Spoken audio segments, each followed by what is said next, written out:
City Commission conference meeting this October 17th, 2023. We appreciate your coming here. For those of you who are here for the first time, we have an agenda that we have here today, and it starts out today with communications that the City Commission has received from the advisory boards. So why don't we go directly to those right now?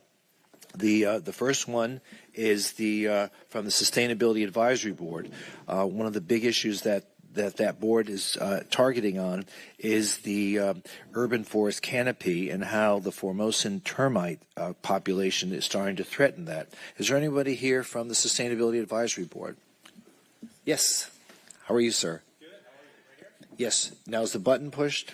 Not yet. No. On the foot of the mic. Test 1, 2. Okay, great. So please identify yourself and tell us what you have to present today. My name is Whitney Dutton. I'm a member of the Sustainability Advisory Board, and we're here to put District 4.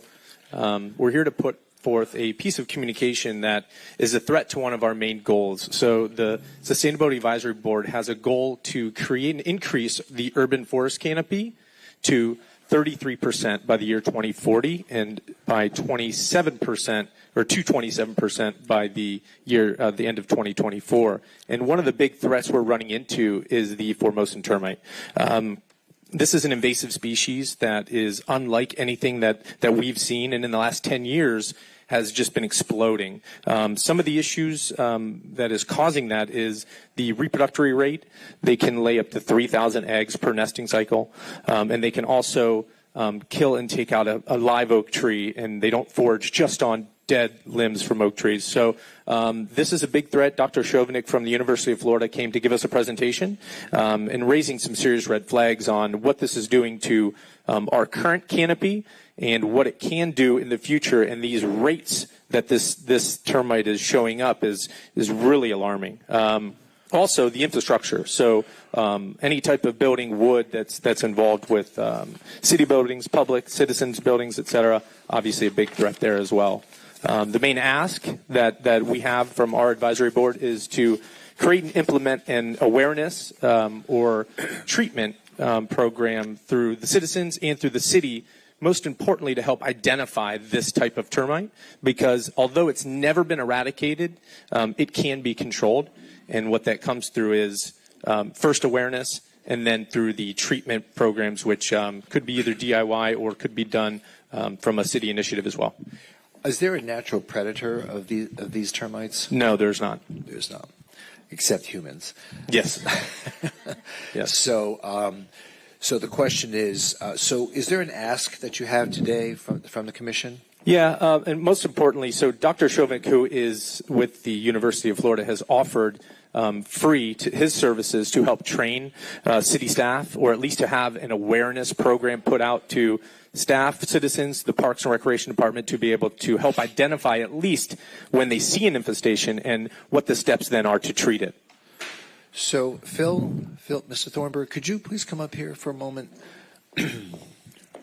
Have you had any interaction with our Parks Department at all on this? Yeah, I have actually. Laura Tooley's here for the Urban Forestry Division also to help us answer any questions, and Glenn as well, who's our main advisory. Okay, so Glenn, why don't you come up and tell us, sorry, Phil.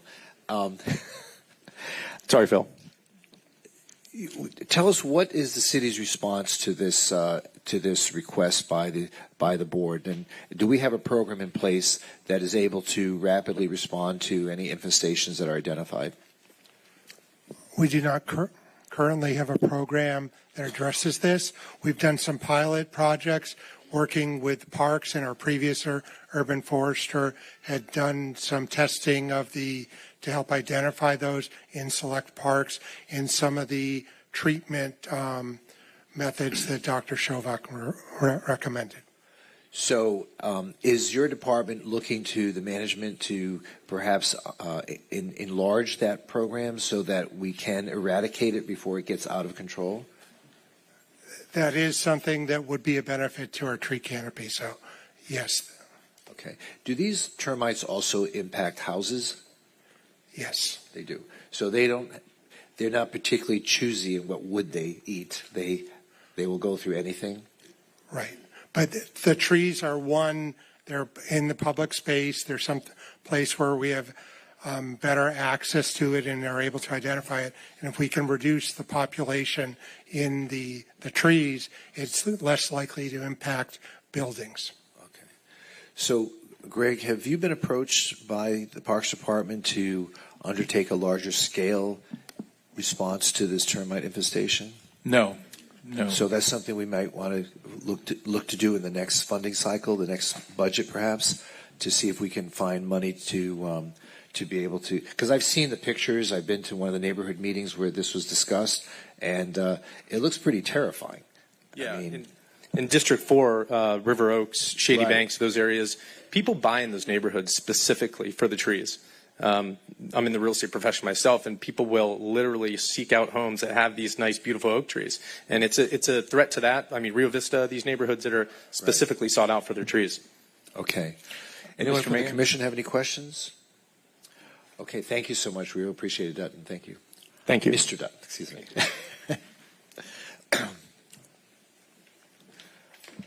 The next communication is from the Infrastructure Task Force Advisory Board. This is a communication was sent to the commission regarding the public-private partnership proposal. Is the chair here? Oh, hi, Marilyn.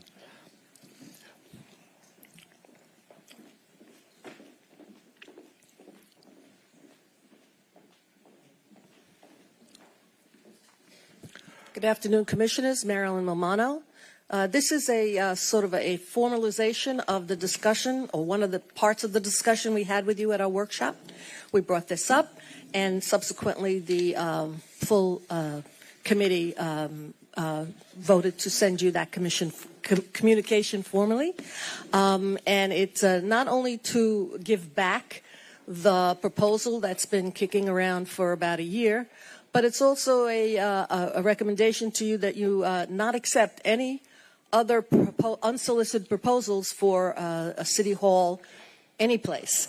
And the reason we're suggesting Just this to you, specifically with the city hall. just specifically with the city hall. That's Okay. all this is addressing. Okay. And the reason is that we are about to embark, actually have embarked, on a very ambitious and I think well planned out strategy of engaging the community in this discussion on what should a city hall be and what do we want.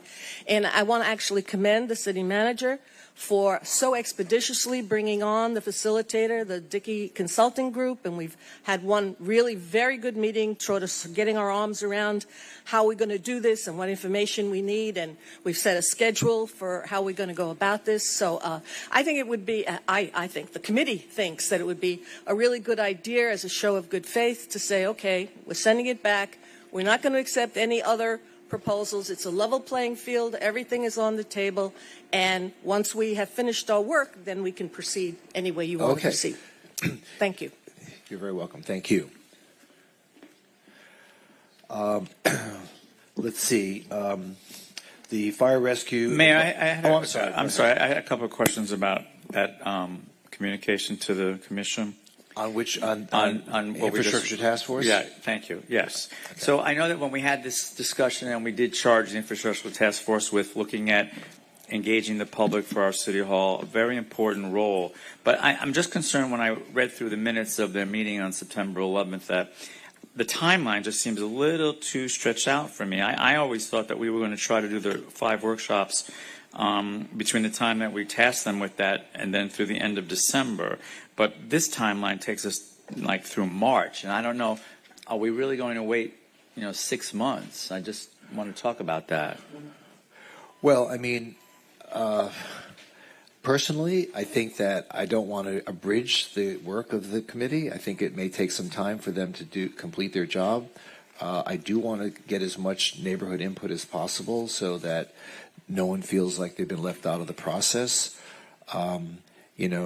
Whether it's 3 months, 6 months, I think that we want to do it right the first time. Right, but we are cognizant of the need for speed. Absolutely, we are.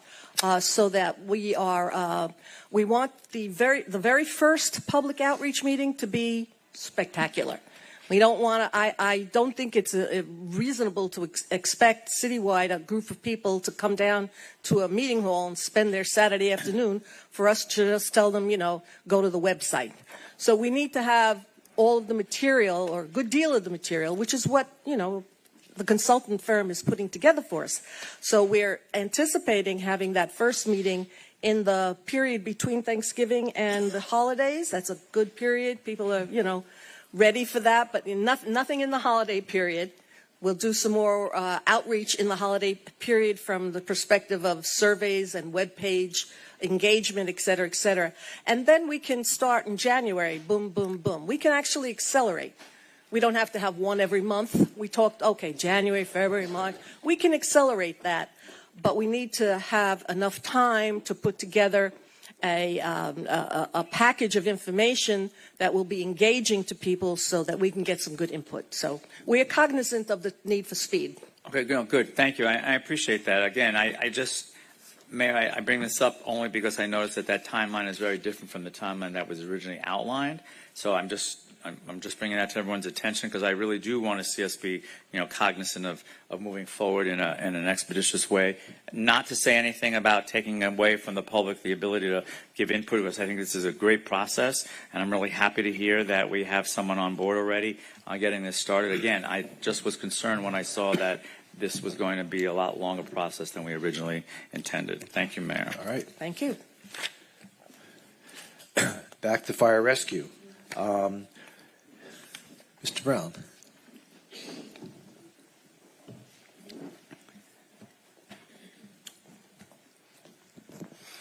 Good afternoon, Mayor, Vice Mayor, Members Commission. Bill Brown, Chairman of the Fire Rescue Advisory Committee.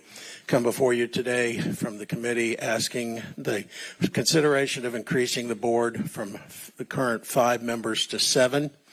Originally, when the proposal was made by the fire department, they did a presentation asking for 7 members. It is our understanding that when the ordinance was drafted by legal, it was somehow it got put in as 5 and not the 7. So we come before you because we're at a crossroads right now. We've had some challenges getting quorums and everything, but we're at a crossroads with the committee of starting to do some community outreach with the fire department, especially as it relates to possibly adding new fire stations in the next 5+ years, and also with the medical mobile integration unit, health unit, getting messages out to the community, working with the fire department, fire rescue to help sustain that and getting that community message out, and then hopefully maybe have a representation from the medical profession on the board, or not the board, but the committee, because they'll play an integral part of that piece as well in getting that community message. And then the second piece of communication that we would like to have you, Mayor, consider is that on November 10th every year, the public chaplains, public safety chaplains, do an annual program for police and fire chaplains. And they would not be where they're at today without a substantial contribution made by the David and Jean Coker Foundation. And it would be very nice for consideration to have a proclamation. Ms. Coker is 101 years old now, and talking with Chaplain Perkins, that program has excelled because of her contribution over the years, and it's something that the union, the IFFF local, has worked closely with to help fund that program. Okay, getting back to your first ask, how would you want to? Who would be appointing those additional members? What was it? One, each commissioner appointed one of the 5, correct? Correct. Each member of the commission, I should say. So each member of the commission appointed one of the 5, and you want to expand it to 2 more. One would be an appointment by the mayor, and then the other would be a consensus amongst the 4 commissioners. All right. So, all right. Any thoughts from the commission on this? I have a question. Yes, Vice Mayor. Bill, you mentioned that there's been a problem with meeting quorum. Is the committee now up to the 5? Are there 5 members now? Or how long has it been? After tonight, it will be up to 5. Some of the challenges is that one of the members is still currently an active firefighter for another department on shift, so sometimes his shift schedule interferes with his attendance.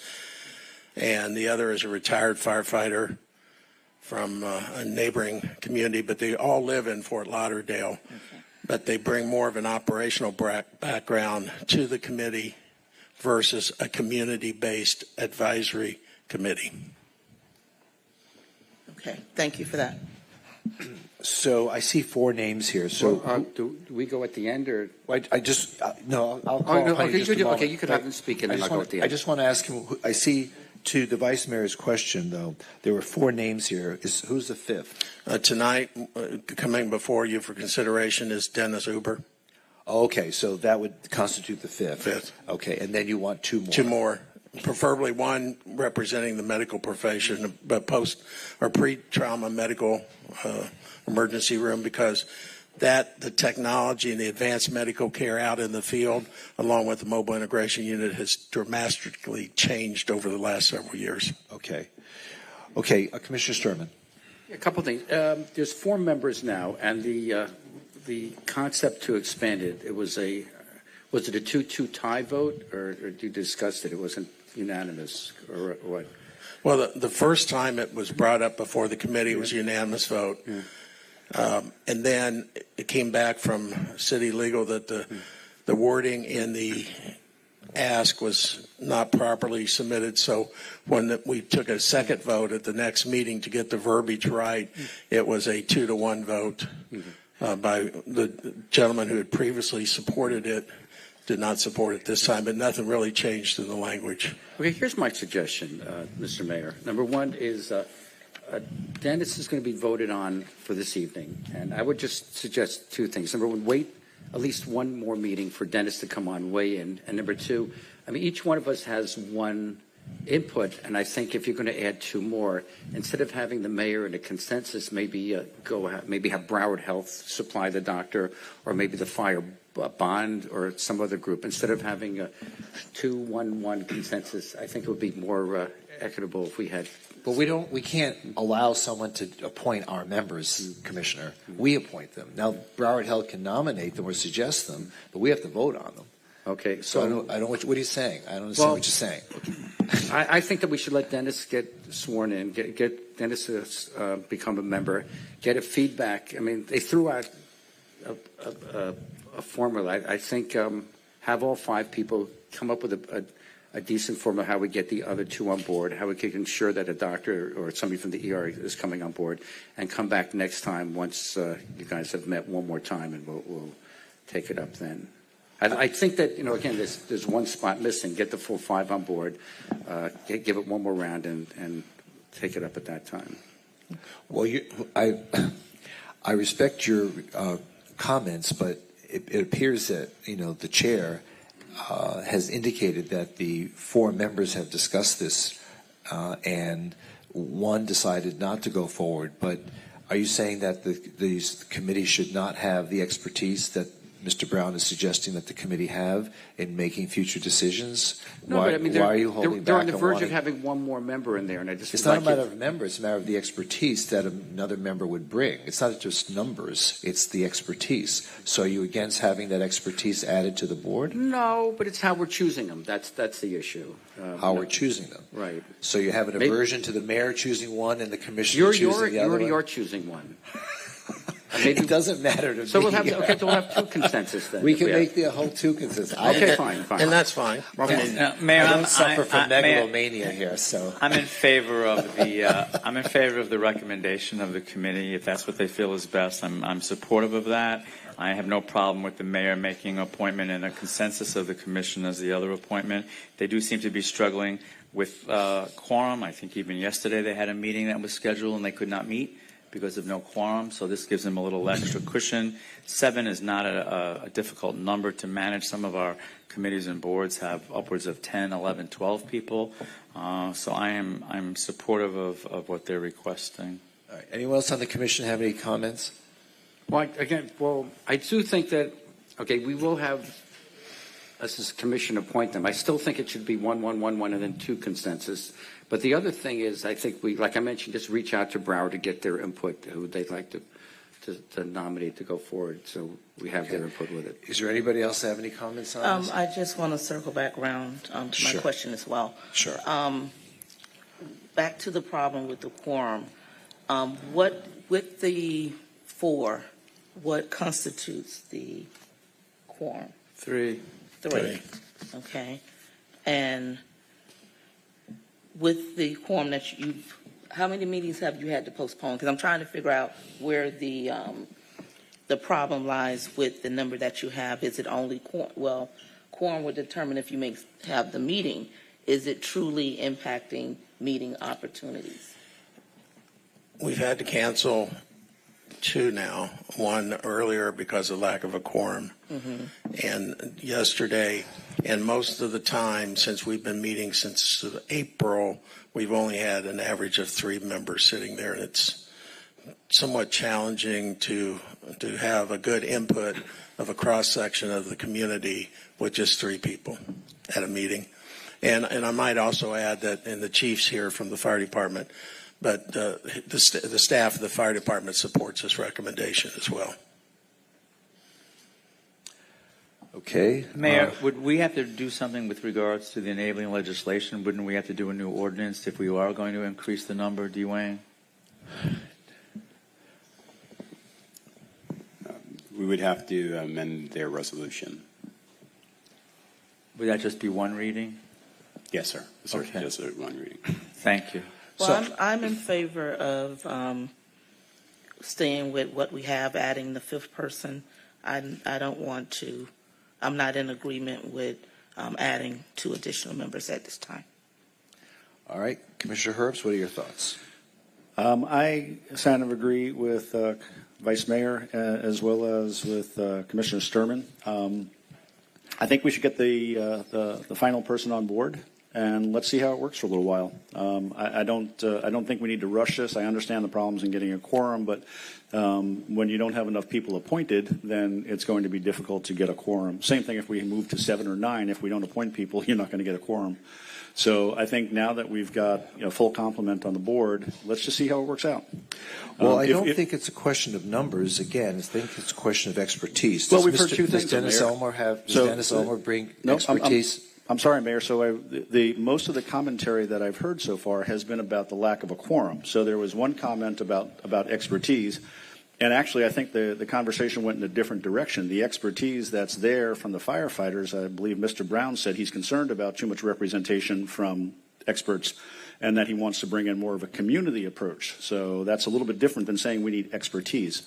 If we are going to go in the direction of bringing in a medical professional, I actually like what Commissioner Sturman suggested, that we make this an appointment that is nominated by Broward Health and then for our approval. We've done this in a number of other circumstances with boards where we have specifically designated individuals that have to have certain backgrounds or expertise before we consider them.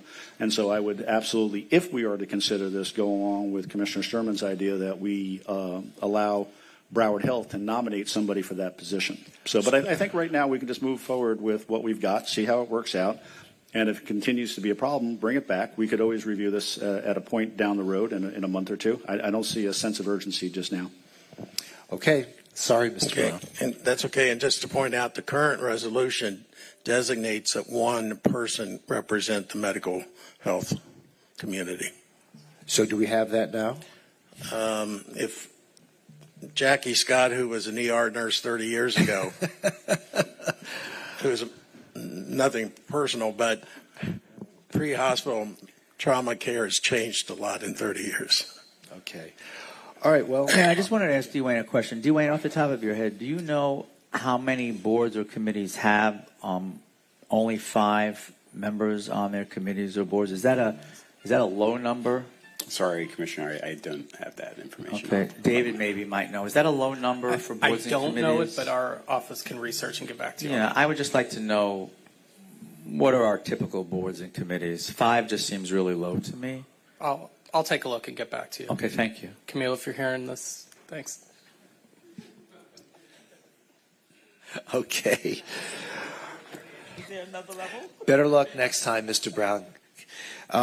Okay, the last communication is Planning and Zoning Board. Communication has been sent to the city to allow the board to permit video appearances from board members if there's already a quorum physically present. Now, Mr. Spence, is there a rule regarding this? Yes, we have Resolution 20-214. It's the latest iteration of our remote participation resolution. The initial draft was done some years ago and followed the guidelines that the State Attorney General's office provided with regards to remote participation. Mm-hmm. Then they called it telephonic participation in meetings with regards to sunshine meetings. And they advised that it should be used sparingly and under extraordinary circumstances. So the Commission formulated rules and identified certain circumstances that they deemed to be extraordinary circumstances in which such participation can occur. When the COVID pandemic hit, we went ahead and revised the resolution to provide for complete remote participation in keeping with the executive orders at that time, which allowed meetings to be fully conducted remotely in the event of a state of emergency and the waiver of the in-person quorum requirement. So that current resolution now is in place, has about 5 identified circumstances that are deemed extraordinary, but only applies to regular boards and committees. It does not allow for quasi-judicial boards to participate remotely in this fashion. Okay. So we're really not in a position to do this then? Not under our current resolution. But are we confined in any way because of state opinions or state statute? That has been our historic position on it. Mm-hmm. We are reevaluating that position based on how the courts are doing remote hearings, but based on what I've seen, they just haven't rescinded the special orders that allowed for remote hearings due to the COVID pandemic. So they're still in the temporary COVID procedures with regards to evidentiary hearings held in this web-based atmosphere. So our advice is not to interfere with the ordinance the resolution as is at this time. Okay. Anyone have any comments from the Commission? Is anybody from P&Z up here? We might even ask them. No, there's some. Ask them what? No. The reason there's reasons what they asked this for this. I mean, there's logistical reasons why they had asked for this. Anybody from P&Z? Actually, yes, but I didn't sign up to see. Okay. Well, could I invite you up here? Only if you have something to say on this particular topic. Well, is there a reason why that we should consider this? Yeah.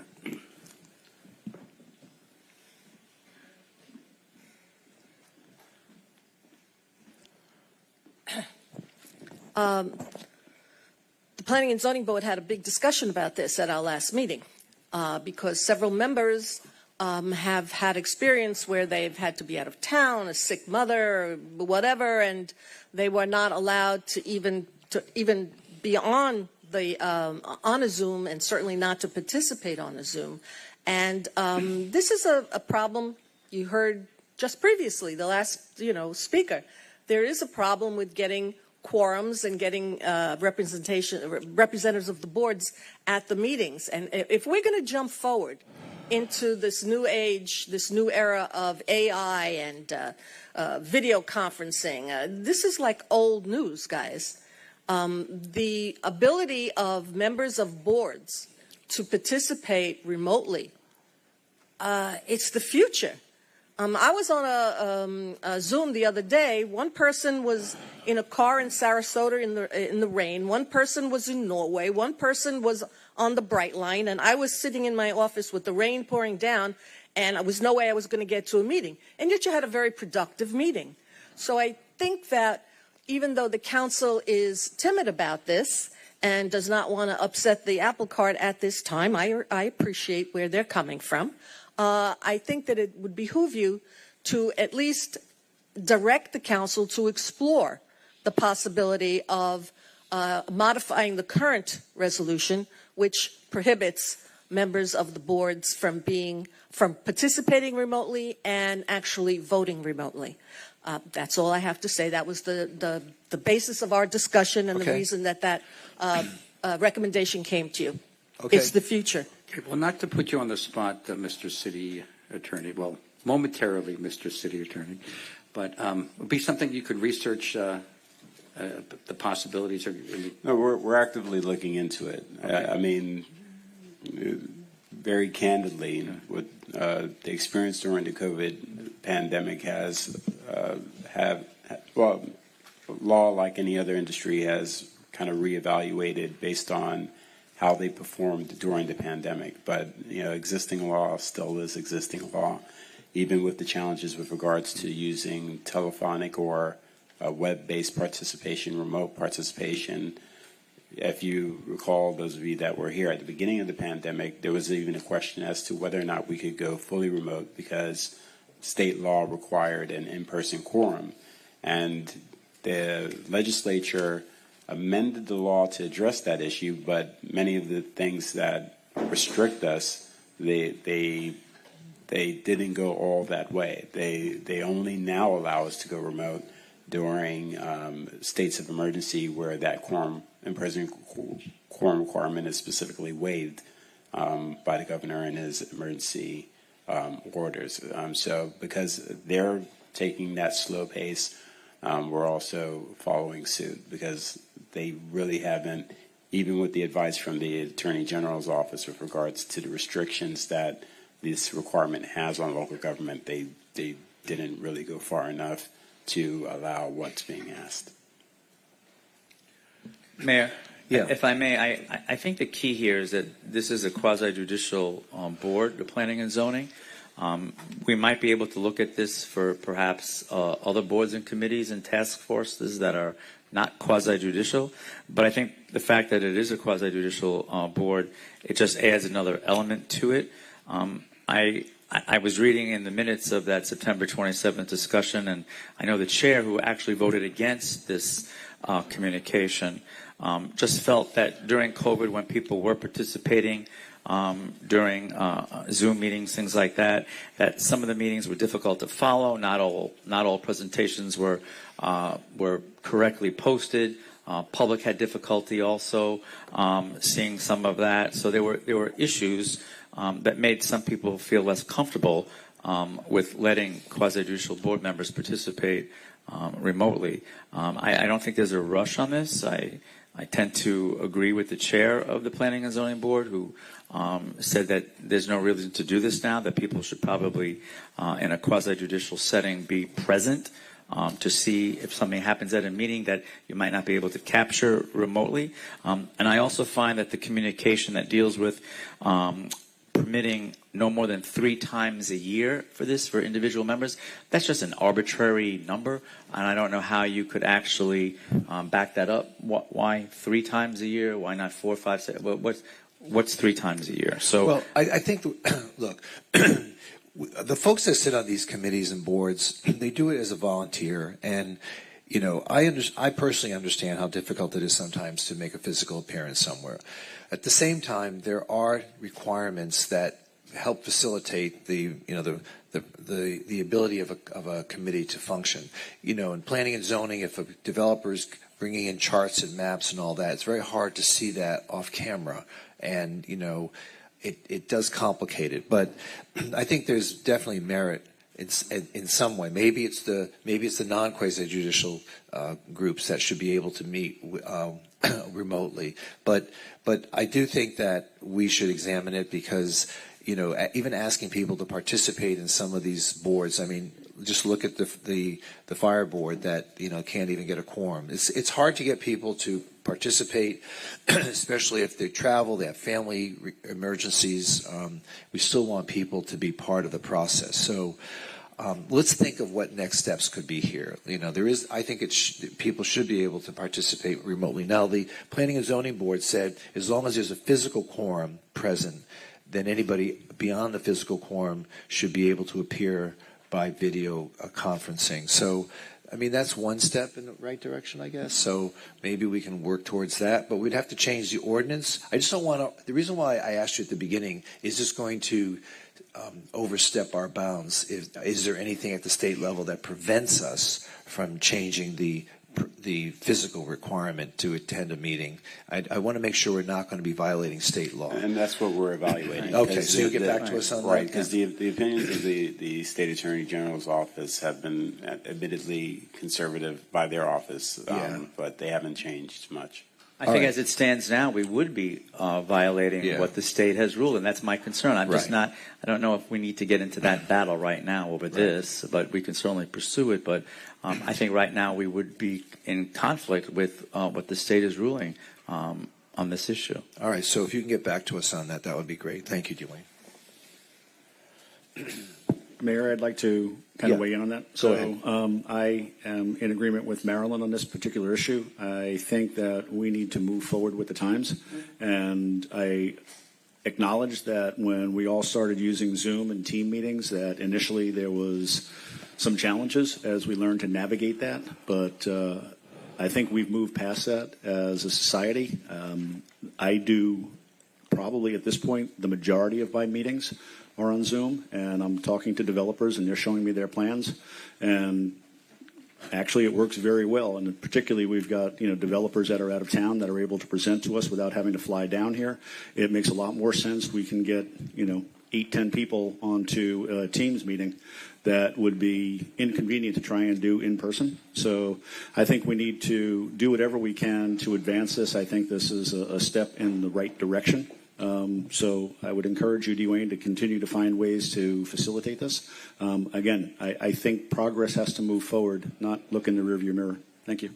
All righty. Moving on to business one, soundscape and noise ordinance study presentation. Who's going to be making that presentation? Is the chair of the committee here? Come on, Miss Ellis. All right. So what we have here is we had a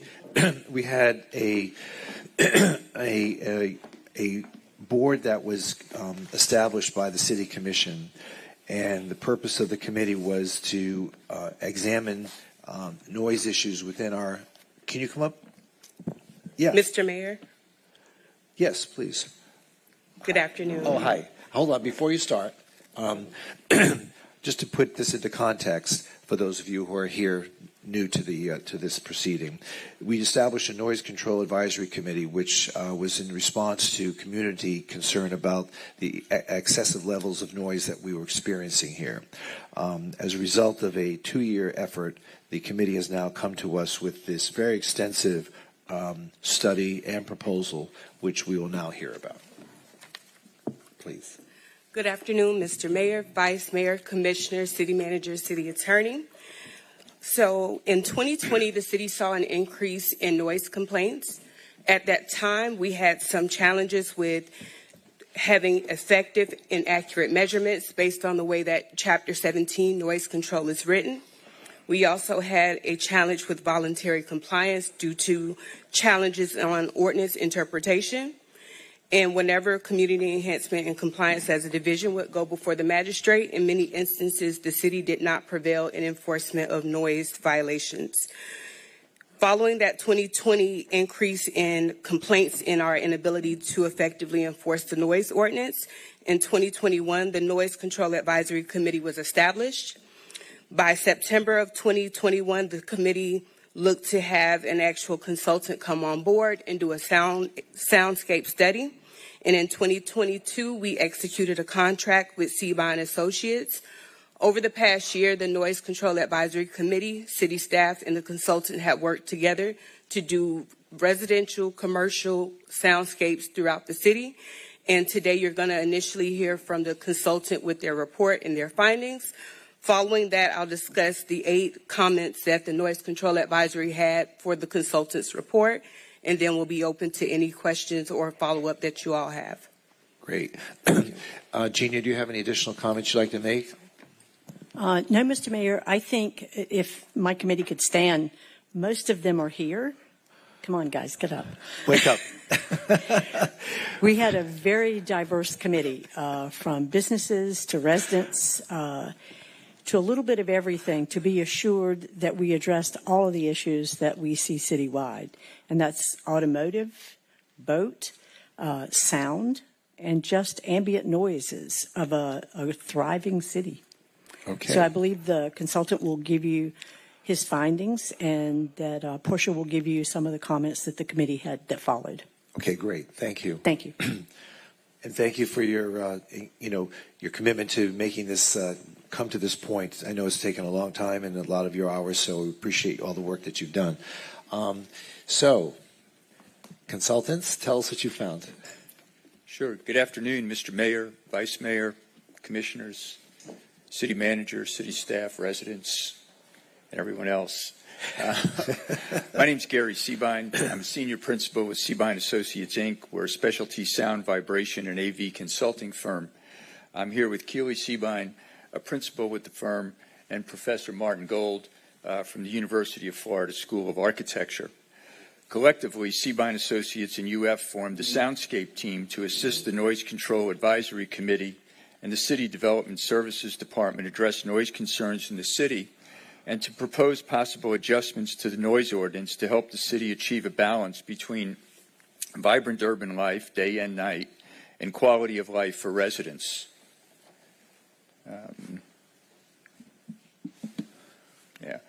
The method used in the study consisted of the following primary items. Meetings were held with City Development Services, Code Enforcement and Enhancement staff, Noise Control Advisory Committee, residents, City Nighttime Economy Office staff, entertainment venue operators, City legal staff, among others, to gain an understanding of the sonic issues in Fort Lauderdale. Sound measurements were taken over 2 long weekends, one in February and one in April of 2023, to document the soundscape of the city. This was done with long-term continuous measurements at fixed locations near entertainment venues and at residences, short-term measurements at locations of interest, and sound walks which record sounds as residents and guests experience the city at different times of the day and night. Acoustic analysis of the measurement data was conducted. We also did computer model studies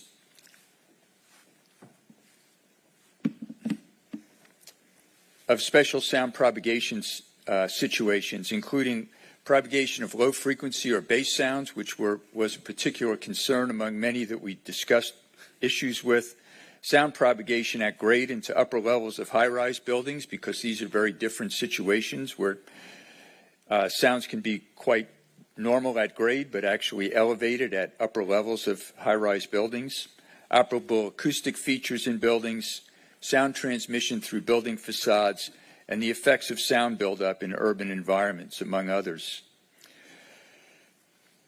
We reviewed the existing noise ordinance of the city, as well as noise ordinances and entertainment noise policies of other cities facing similar sound issues to Fort Lauderdale. We reviewed the literature on health effects of noise and technical standards on acoustic measurement. Prospective architectural design solutions for future buildings to address the variety of acoustic concerns faced in the city at several locations were developed by the UF School of Architecture and Professor Gold. Monthly review meetings were held with the Noise Control Advisory Committee to discuss issues and findings. And then we drafted the reports presented, where all of the information is discussed in much greater detail, and the data and analysis are contained in appendices that you've all received.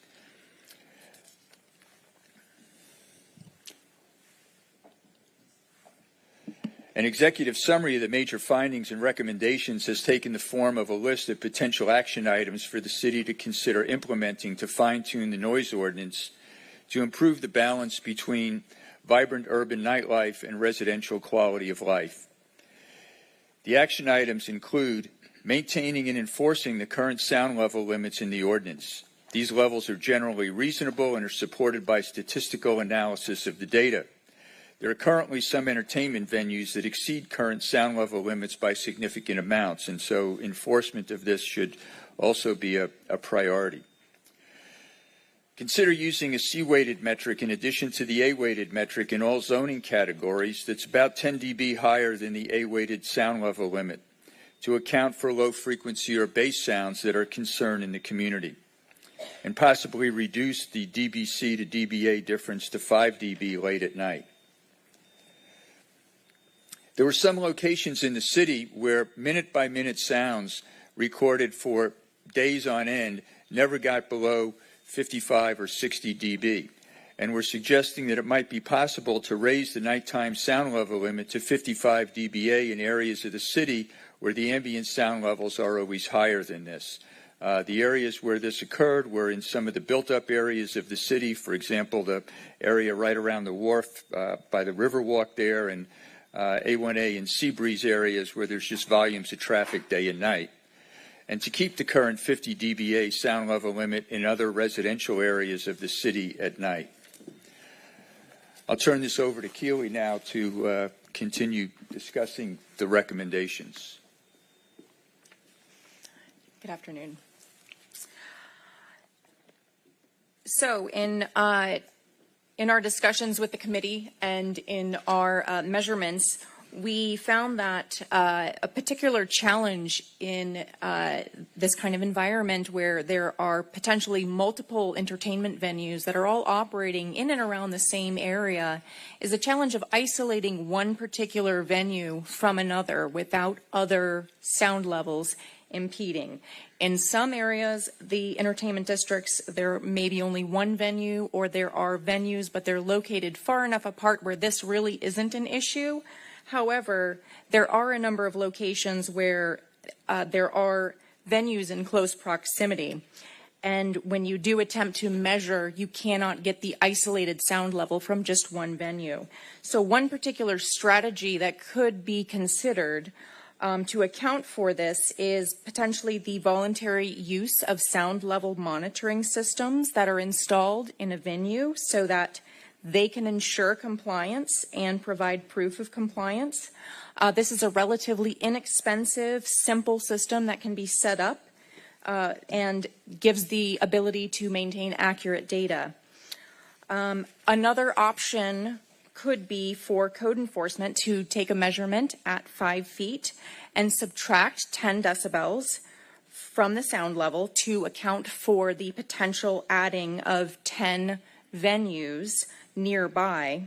And if the sound level is still over the threshold, then a citation could be given. This is one way to try to account for the contribution of other venues. However, this is not a technically precise method and could potentially be argued. The only other ways to potentially deal with this would involve the purchasing of very specialized and expensive equipment such as acoustic cameras or special multi-capsule microphones. So we see this as a potential problem, but trying to offer a few solutions to be considered for this. Another suggestion, were you going to mention something? Okay. Another suggestion would be to consider adding a sound level limit for venues that have amplified music that are not located in entertainment districts to attempt to protect the hearing health of occupants and reduce sound propagation to the nearby residences. We don't have a limit set at this particular moment, but do provide information in our document as to items to consider for to allow just noticeable communication for law enforcement and for hearing health.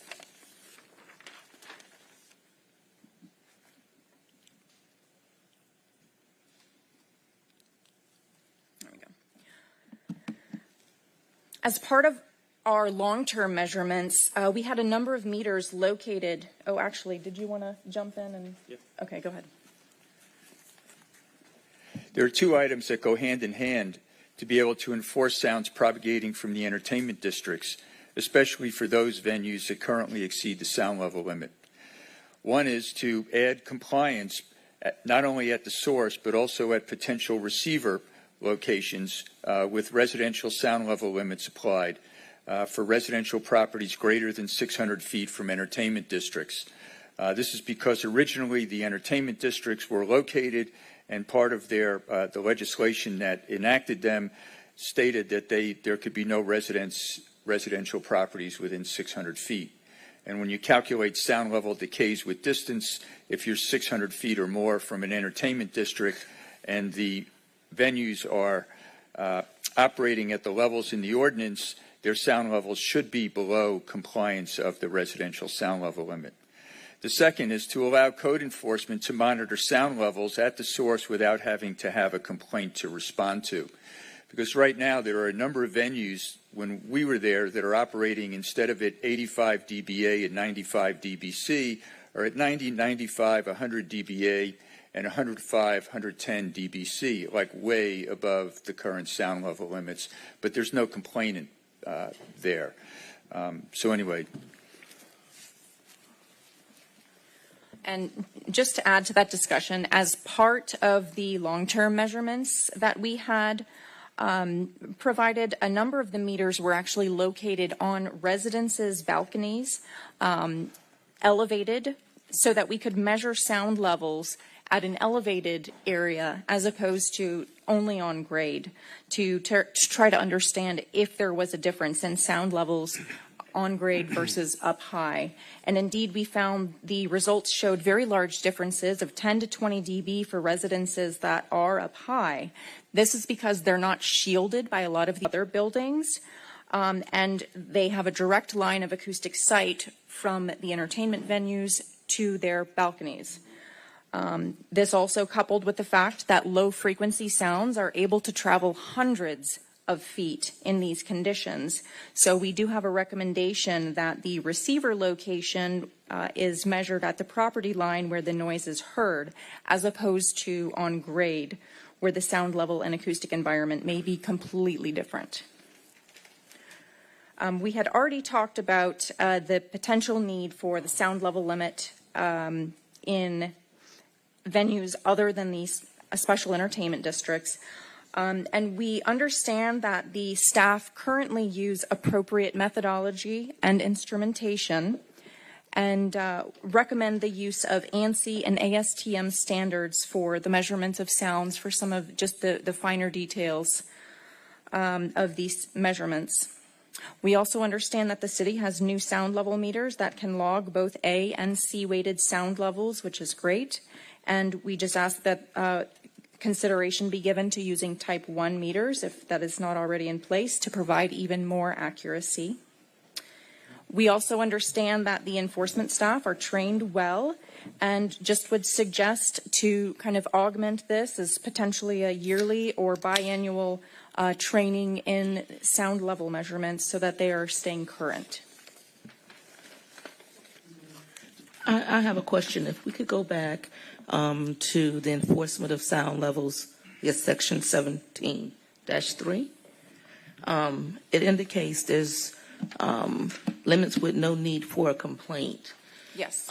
What I'm thinking about is the state level with other code issues where we can't take anonymous complaints due to the ordinance or the law that's in place. Does this not fall under that category? They're not getting complaints because people don't want to reveal the names. Yeah. So what we're asking for is actually a little bit different. The way that Chapter 17 is currently written is that we have to have a complainant's location for the code inspector to take the measurement from. And so what the consultant is recommending is that code inspectors be able to proactively address code complaints without a complainant. That part I understand, but my question is, can we do that? Does it fall differently from if my neighbor calls and want to be anonymous about a different type of coat. The grass is overgrown. Right. We know that you have to have a name for that. So with this, the sound, it does not require a identified complaint. It does if it is a complaint. However, if there is no complainant, the city could proactively enforce. Okay, thank you for that clarity. There would have to be some clarity on that language with regards to city-initiated complaints. So we would look at statute and determine whether or not there is language that can be drafted to allow for such a procedure. But you're correct that the statute does have some concern with regards to that.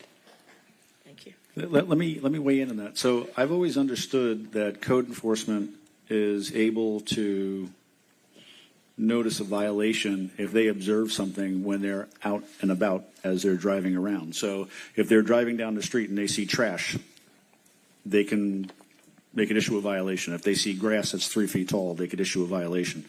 How is this any different?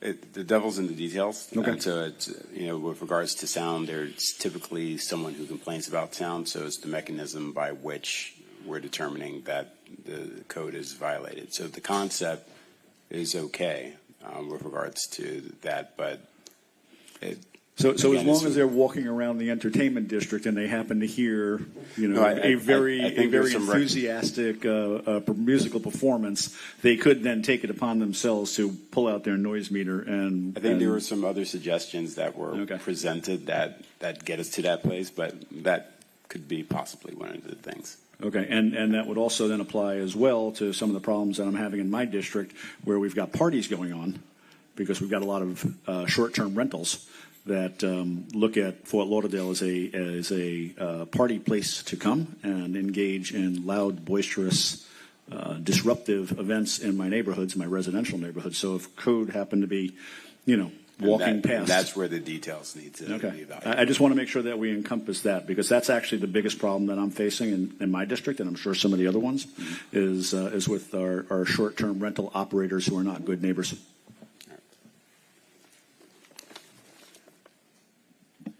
Please proceed. Thank you. Thank you for the questions. Appreciate it.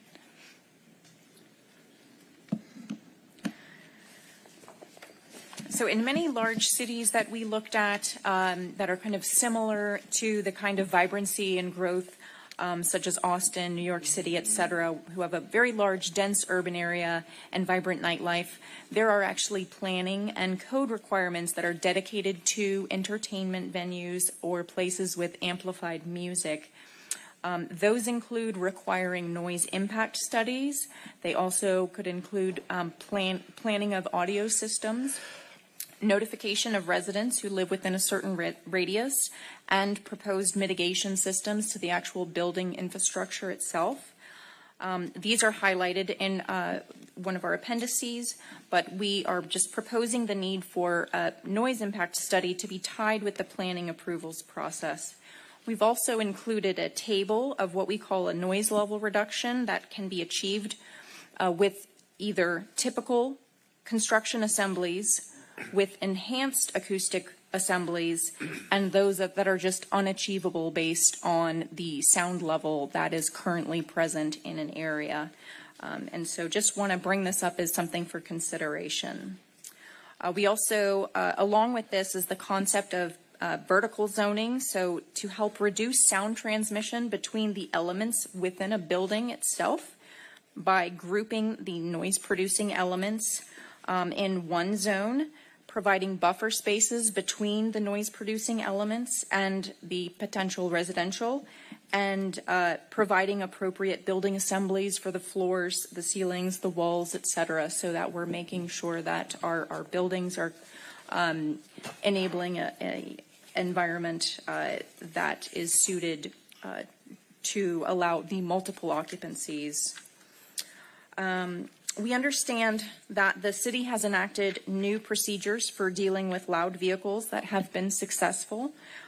We would just add that there is new technology that automatically detects loud vehicles that could be considered if further deterrence is still needed. But it's recommended that this technology is tested as a pilot before officially adopting, as this is new technology. What does it do?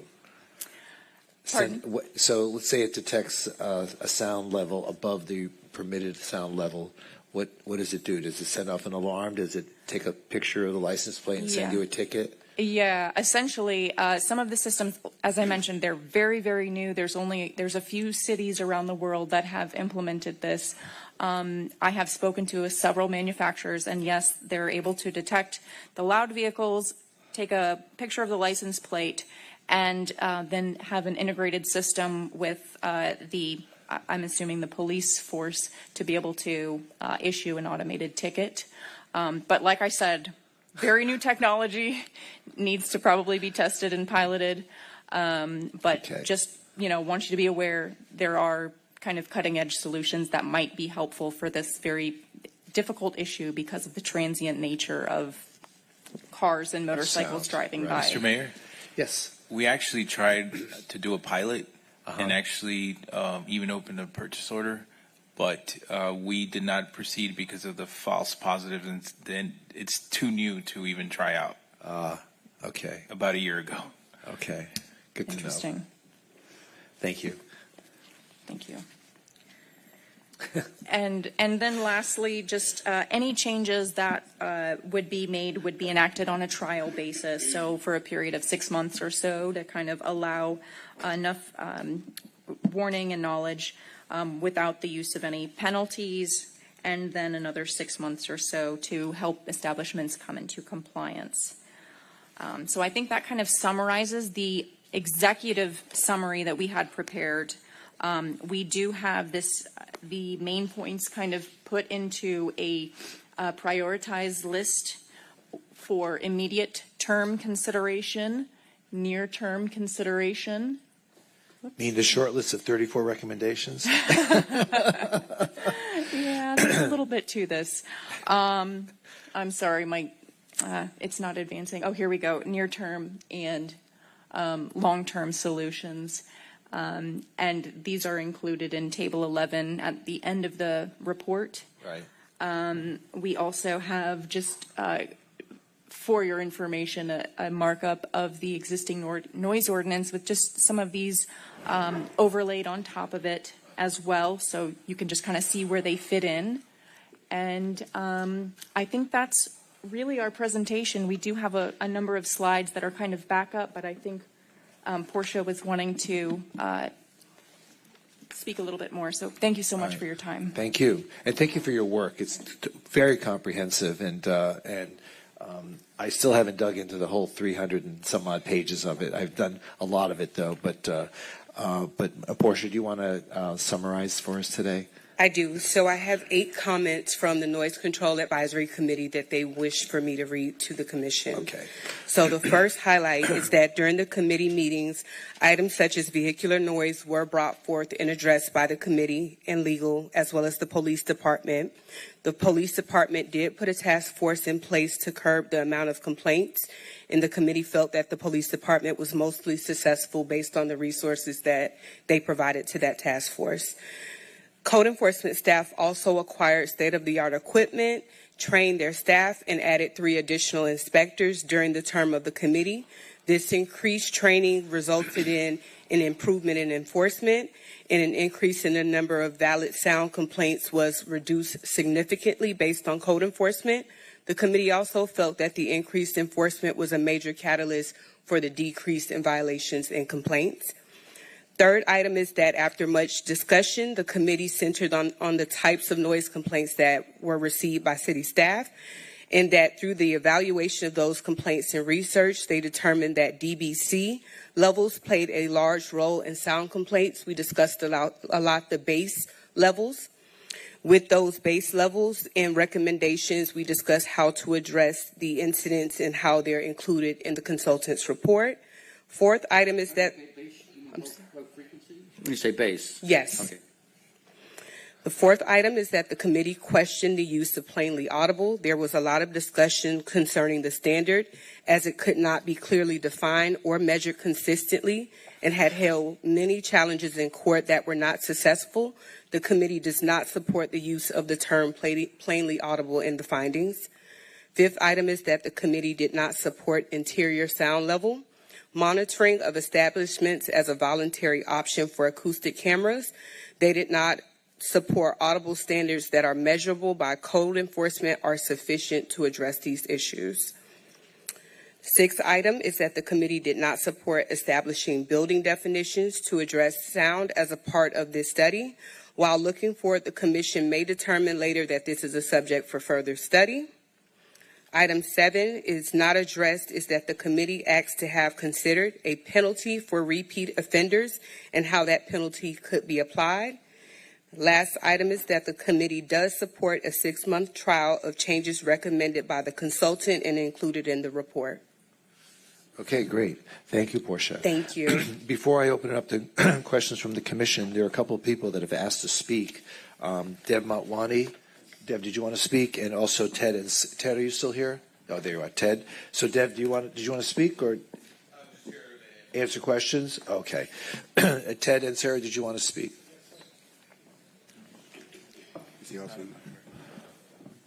Welcome, Ted. Haven't seen you for a bit.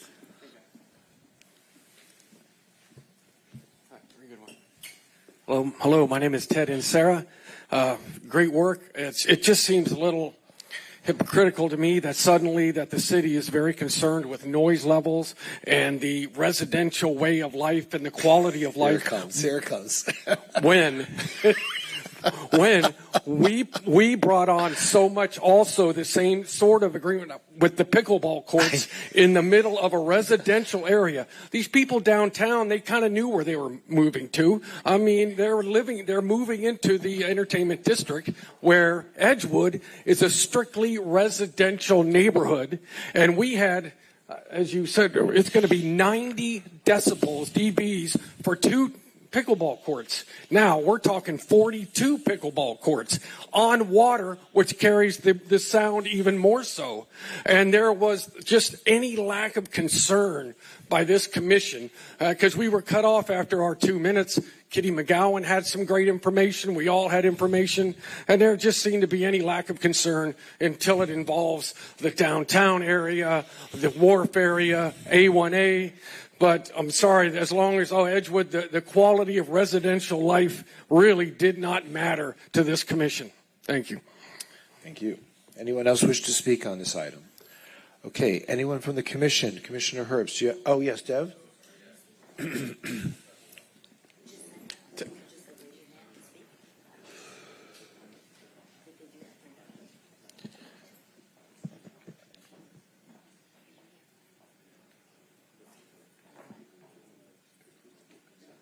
Not allowed to speak? He's not allowed to speak? Serving on a public board.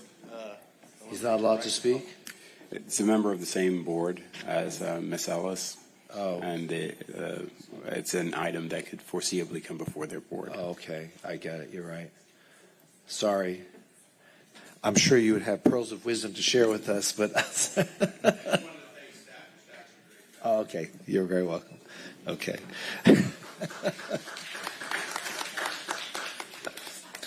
Okay, Commissioner Herbst, do you have any thoughts on this? Thank you, Mayor. Yes, I do. So first, let me just thank everybody that was involved. I know I was talking with them before the meeting started. They told me they've had numerous outreach meetings. A lot of residents have attended. A lot of the businesses have attended. My only hesitation at this point is just the late receipt of this report. And 300 pages from Thursday to today is simply impossible to give the appropriate amount of attention to. So I really want to table this conversation for another day. I'm not prepared to talk at length. It's a lot to digest. It really is, and it's not fair. I've talked with a number of residents when I had my district meeting. There are folks that are just very unhappy. So the first thing I want to say is to the city manager, when we have reports like this, please try and get them out to the commission and to the community a lot sooner, even if that means delaying bringing it to a workshop like today or a conference meeting. In the past, we've done what we used to refer to colloquially as the Friday memo, and we would send things out, and then we would schedule things for later discussion. So I would encourage you to adopt an approach like that, because, again, I don't want to be fielding complaints and calls from my residents saying that they've had no time to review this. It doesn't encourage confidence in the process and in the report. So, but again, I think there's a lot of good information in here. I'm very supportive of the proactive code enforcement if we can make that work. You know, the one concern that some of the folks that have at least had an opportunity to skim the report was making sure that we're not making changes to the residential areas that increase noise levels.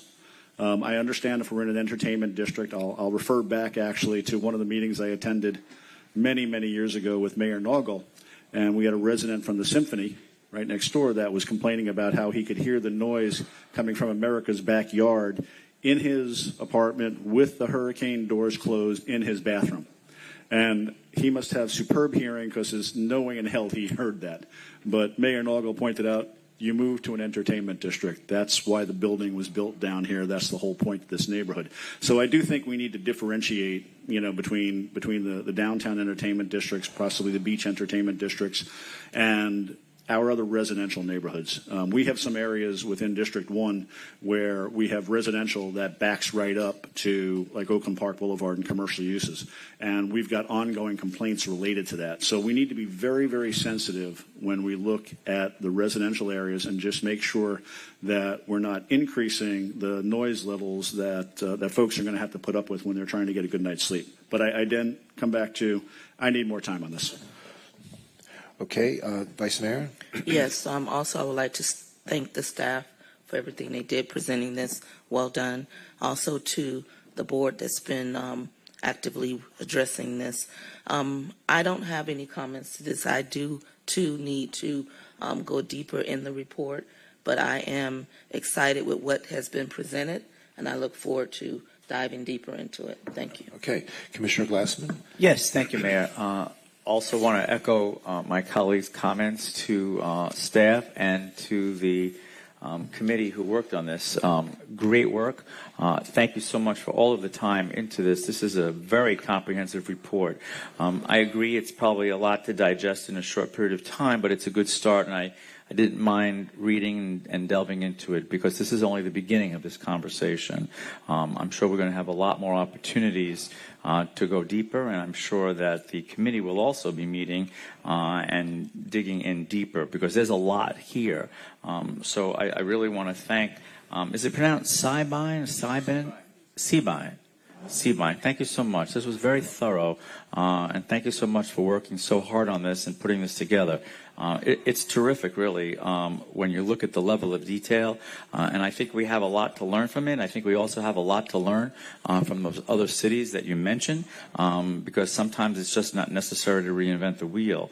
I do want to make sure that we allay the fears of some of the folks. I've seen some social media posts where people have just taken little snippets and said, oh my gosh, they're increasing the ability to make more noise, and people didn't really dig in deep to the report, and they didn't really look hard enough to see exactly what you meant. So there was some confusion in the community about thinking, oh my God, we're just going to let this, go crazy. But we'll have to do a little bit of education there to make sure that people understand why you just can't grab a word from one page and then make the community think that almost, we're just going to make a free-for-all here. So we'll have to address some of those posts that I've seen and some of the people that think that we're not doing the work that we need to do.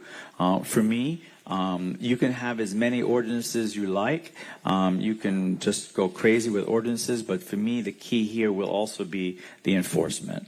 That's going to be, for me, what's really going to be important as we go forward here, because it's going to be a really concerted effort that we're going to need with Code, and Code does a great job, but we're going to have to even have some communication and coordination with the police, because they'll handle a lot of the noise on our streets that people are also very concerned with. In my district, District 2 has most of the beach area that you focused on with regards to the entertainment district, and a lot of the issues there are the motorcycle noise and just the racing on A1A and Seabreeze. It's a difficult it's a difficult situation where you have residential within an entertainment district. It's going to create problems, and I think that folks are going to have to come to grips with that. But we're going to have to find the balance because when you allow residential, and on the beach years ago, the commission did move forward with a PRD zoning, planned resort development. So we have residential mixed in with bars and restaurants. So you could see where you're going to have a conflict there. So we are going to have to deal with a lot of that. I like the fact that we were able to address some of the vacation rental issues by mandating that basically, I guess it's almost like a meter where we are actually able to see the decibel levels in some of these places, and we've mandated that use. Perhaps we can even look at expanding that use and giving that to some of the areas within the entertainment district on the beach, along that PRD, some of the downtown. I also represent very, very important parts of downtown where they are exhibiting a lot of noise. Mass District, Flagler Village, Fat Village are all within District 2. So we are very familiar with a lot of these issues that you've addressed today. But I would like to see us maybe incorporate some of the things that we have found that are successful with vacation rentals. District 2 has an overwhelming number of the majority of vacation rentals in our city, and we are experiencing good results, and I want to thank Code for that because I'm getting far less complaints about issues when it comes to noise, and some of the changes that we've been making in the last few months and years have really made a big difference. So I think that we can learn from some of those, maybe even consider them best practices. But I will look forward to this discussion. I will look forward to this coming back to the commission for further dialogue. And as we refine some of these changes, it's been a long time since we have looked at our noise ordinance, so we are due.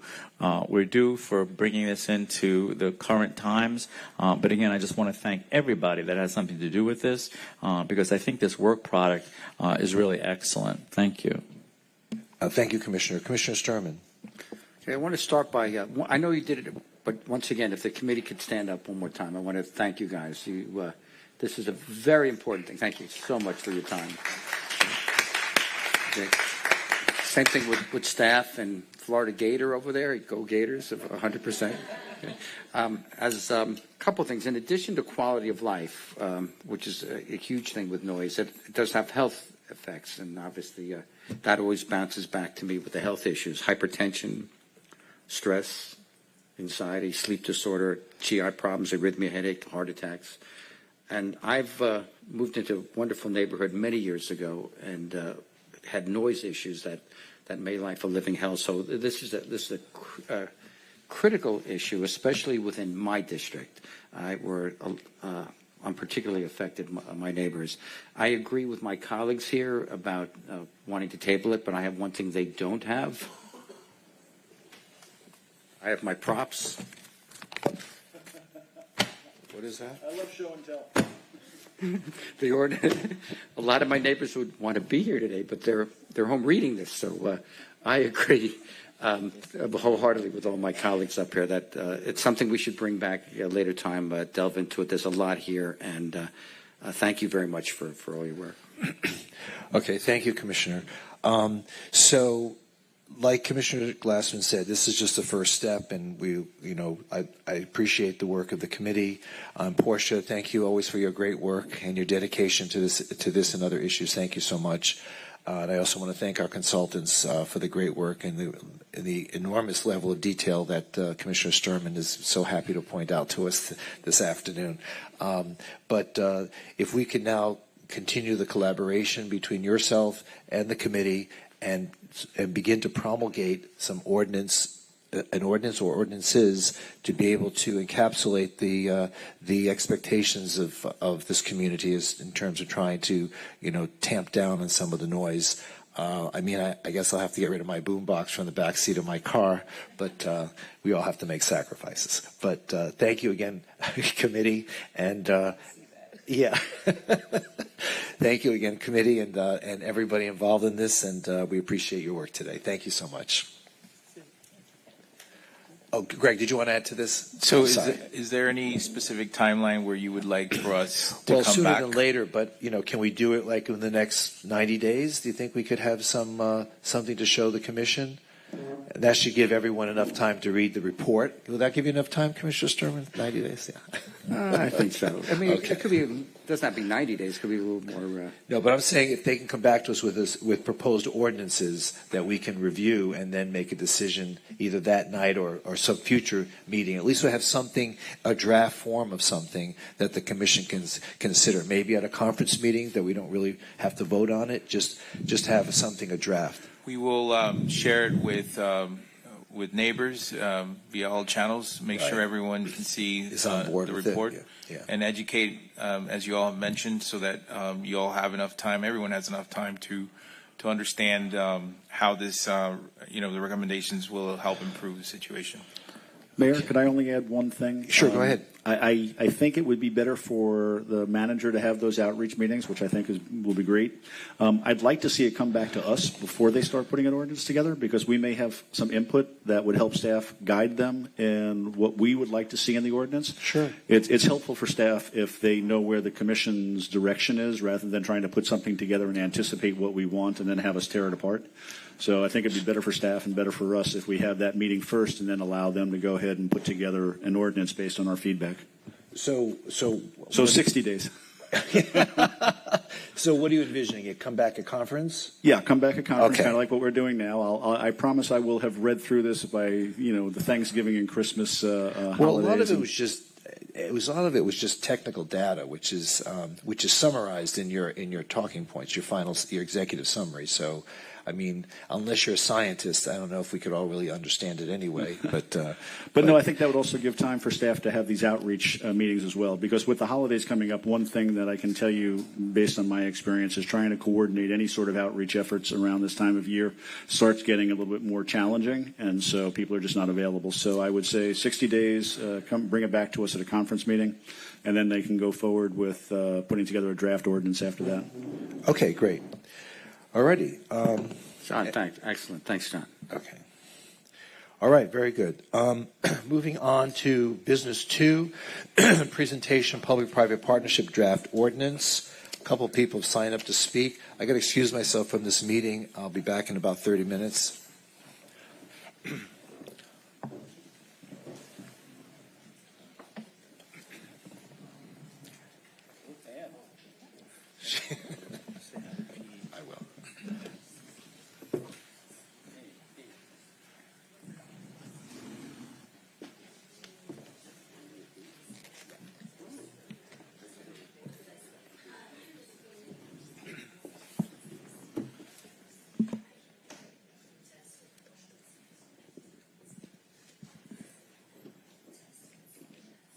Good afternoon, Commission, Interim City Attorney Dwayne Spence. What you have before you is a very preliminary initial draft of a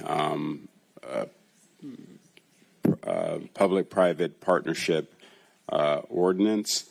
If you recall, back in February 7th of 2023, our office provided a presentation on the P3 process as provided in Florida Statute 255.065.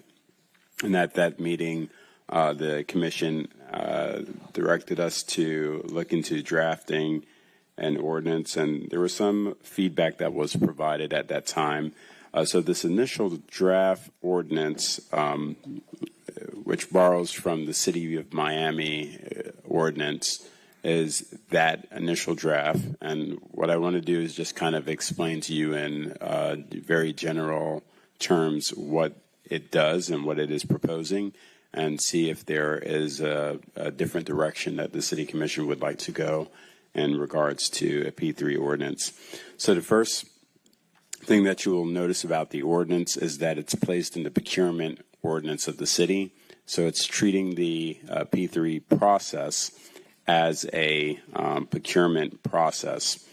There's two elements of the P3 process. You have your solicited proposals and you have your unsolicited proposals. both of which are outlined in this ordinance. The first that is addressed is the solicited proposal, which is done through existing solicitation processes that the city has, the competitive sealed bid, the competitive sealed proposal, and the competitive negotiation methods. And it's the determination as to whether or not to solicit a P3 is determined by the chief procurement officer of the city. The next element is with regards to the financing of the project, the qualified project. In both the solicited and unsolicited case, if there's a contemplation of a long-term finance, this ordinance requires a review and approval as to form by the city's finance department. Now, this is an aspect that was borrowed from the Miami Code, and in their code, they actually have a finance committee that has this responsibility. But in the structure of the city of Fort Lauderdale, it was my thought that the finance department would serve that purpose well. After that, there's that public notice requirement. There is a pre-proposal conference similar to like a pre-bid conference where this is before the acceptance of submissions of proposals and a solicited proposal where individuals will come in and get information about what is being sought and ask any questions about the solicitation that they may have. It would be put out to bid, and the proposals will be received through an online system. The proposals are evaluated by the chief procurement officer with regards to the criteria that's in the procurement manual, and by the evaluation committee. The evaluation committee will make a recommendation to the city manager, and upon that recommendation, the city manager may approve the recommendation of the board.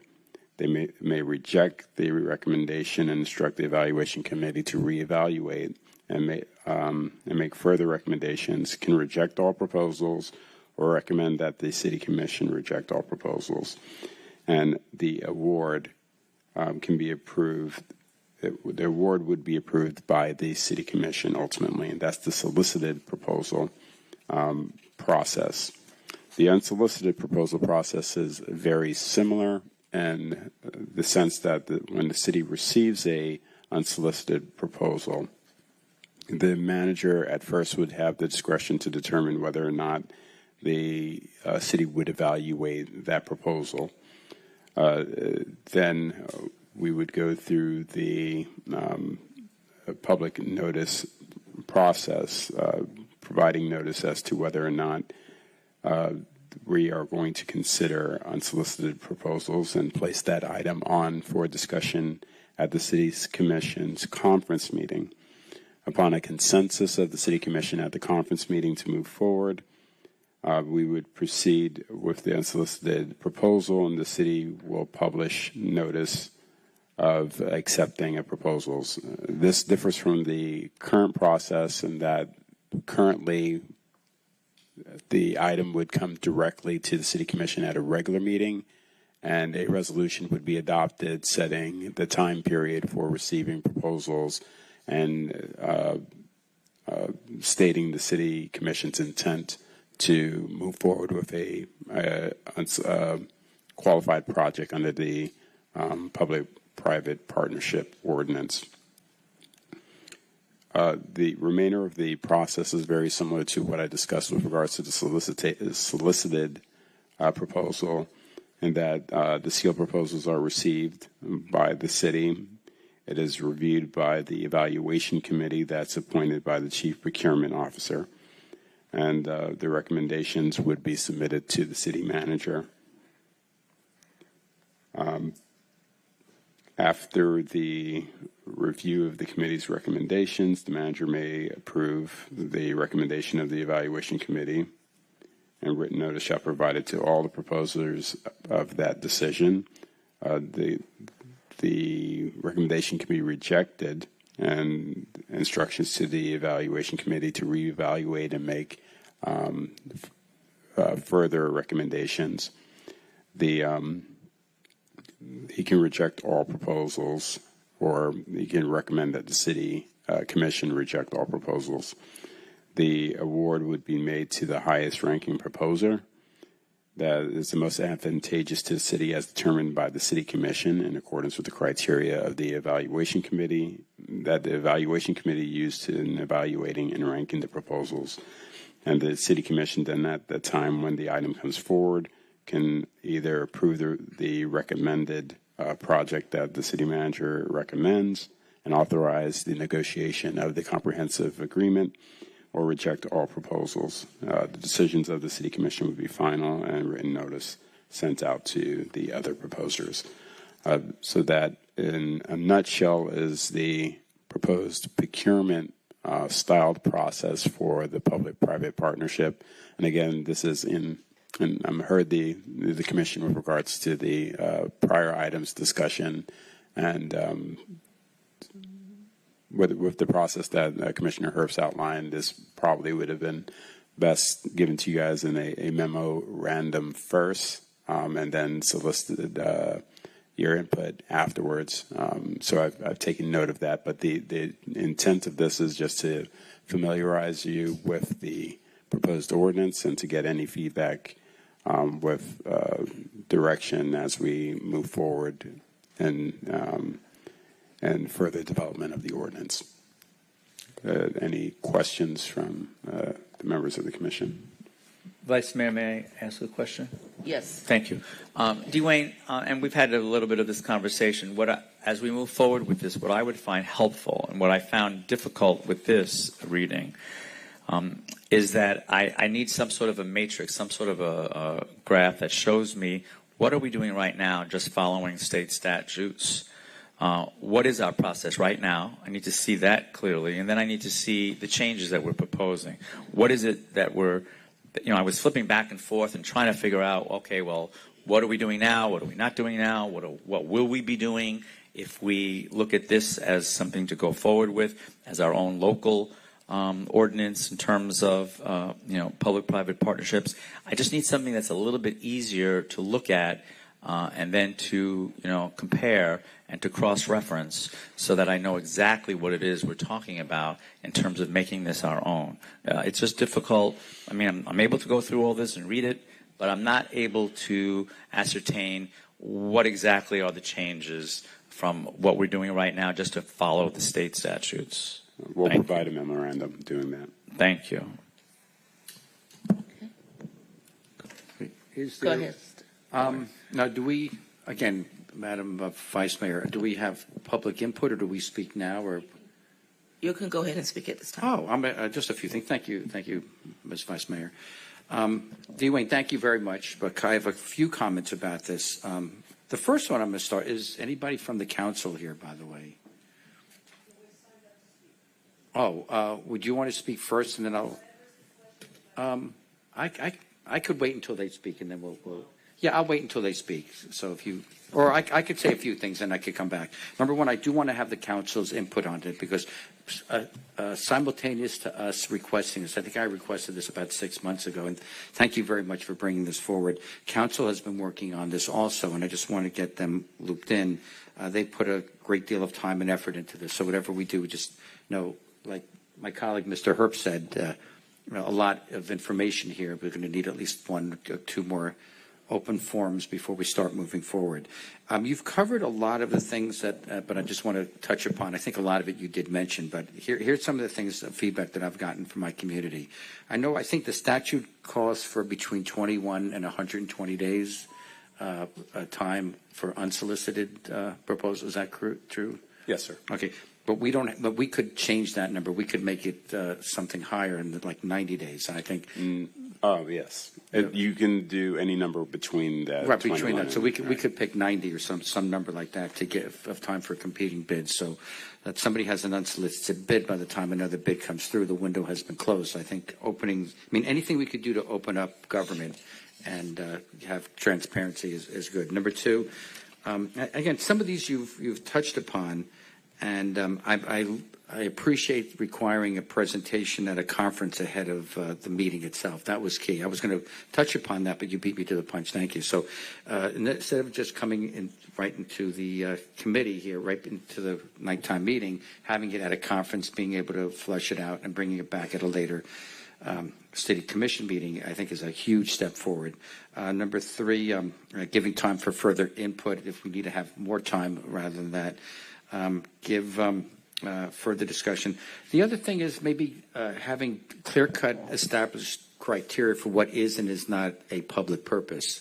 That's something that not just for that particular project, but in general for any P3s that are going forward. So it's not quite as subjective. And here's one that, Mr. City Attorney, you and I had discussed, and I feel this one very strongly about. I think at the very end of the process, and not necessarily just for P3s, but I think maybe we should, any comprehensive contract, especially one that's going to lock us in for extended periods of time, require 2 readings. So the reading comes through and a second reading before we approve the comprehensive agreement, any comprehensive agreements. That'll add 2 weeks' time to go over it. Things that we might have missed that slipped through the cracks. We were handed a ton of papers at the last comprehensive agreement. This gives us a little time to have public input. So those are the big key things that I would like to get out of it. But I'll go ahead and defer to the community input. Thank you, Mrs. Vice Mayor. Thank you. John, do you have anything to say? Thank you, Dwayne. I appreciate the first stab at trying to bring something forward to us. I know this is something I've been clamoring for quite a while, having been involved with the PT process for many years on the staff side. So again, I think we're off to a good start. Again, as you mentioned, kind of hearing my input that I'd like an opportunity to chew on these things a little bit more before they come forward to the commission for this preliminary discussion. But again, we have it, and I think this is a good first step. I have a number of comments, but again, I'd like to bring this back for a future discussion. So rather than getting into all the specifics of what I have, I think let's just go ahead and set a time that we can bring this back and let the community review it, let them look over it.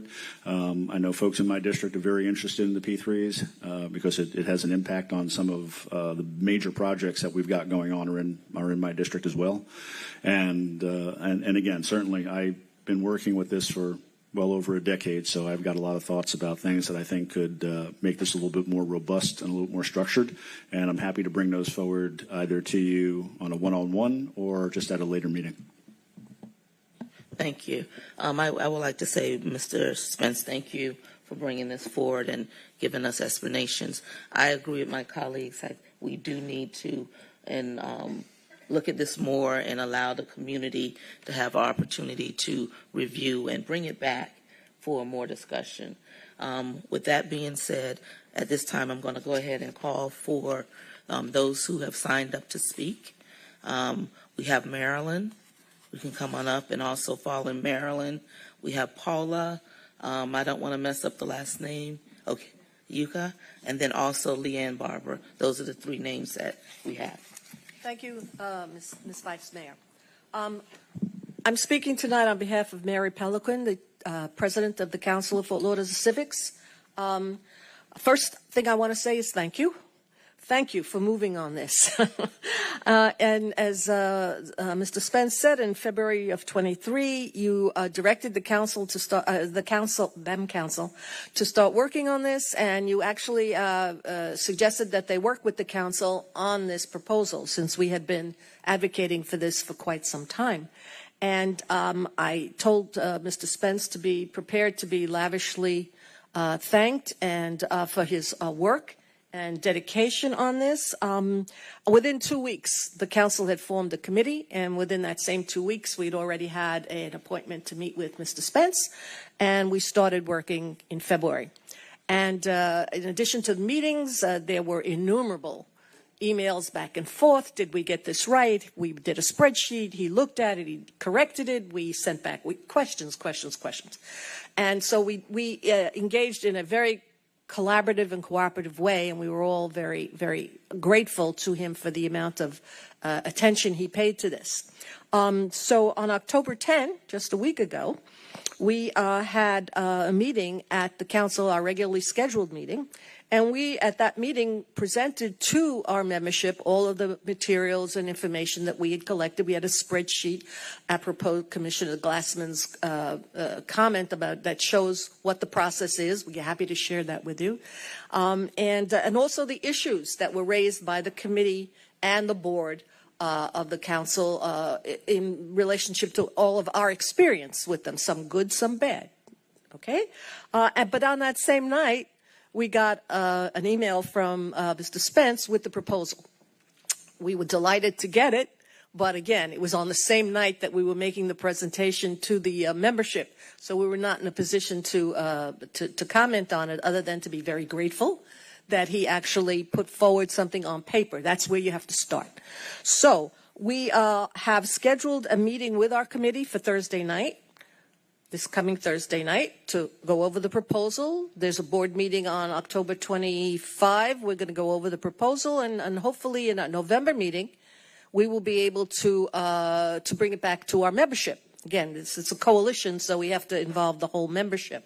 Hopefully between now and then, we will have another meeting with the council's office because there are questions. I'm sure you have questions. We have questions. Comments are already coming in to us from the general public, from members of our organization. So there's a lot of questions. This is a very, very good beginning. But I am not prepared at this moment to speak substantively to it, other than to say it's a very good start. A lot of the things that are in this proposal are things that will make the process more transparent, more competitive, and more participatory. Those are our key goals.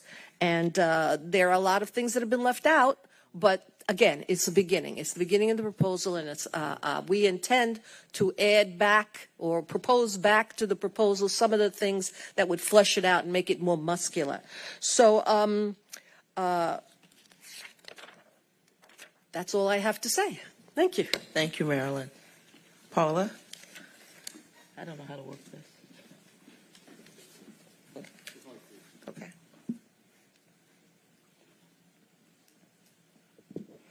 Good afternoon, Vice Mayor, Commissioners. Paula Yukna on behalf of Lauderdale Tomorrow. Over 2 years ago, Lauderdale Tomorrow began advocating for a citywide ordinance to govern public-private partnerships, P3.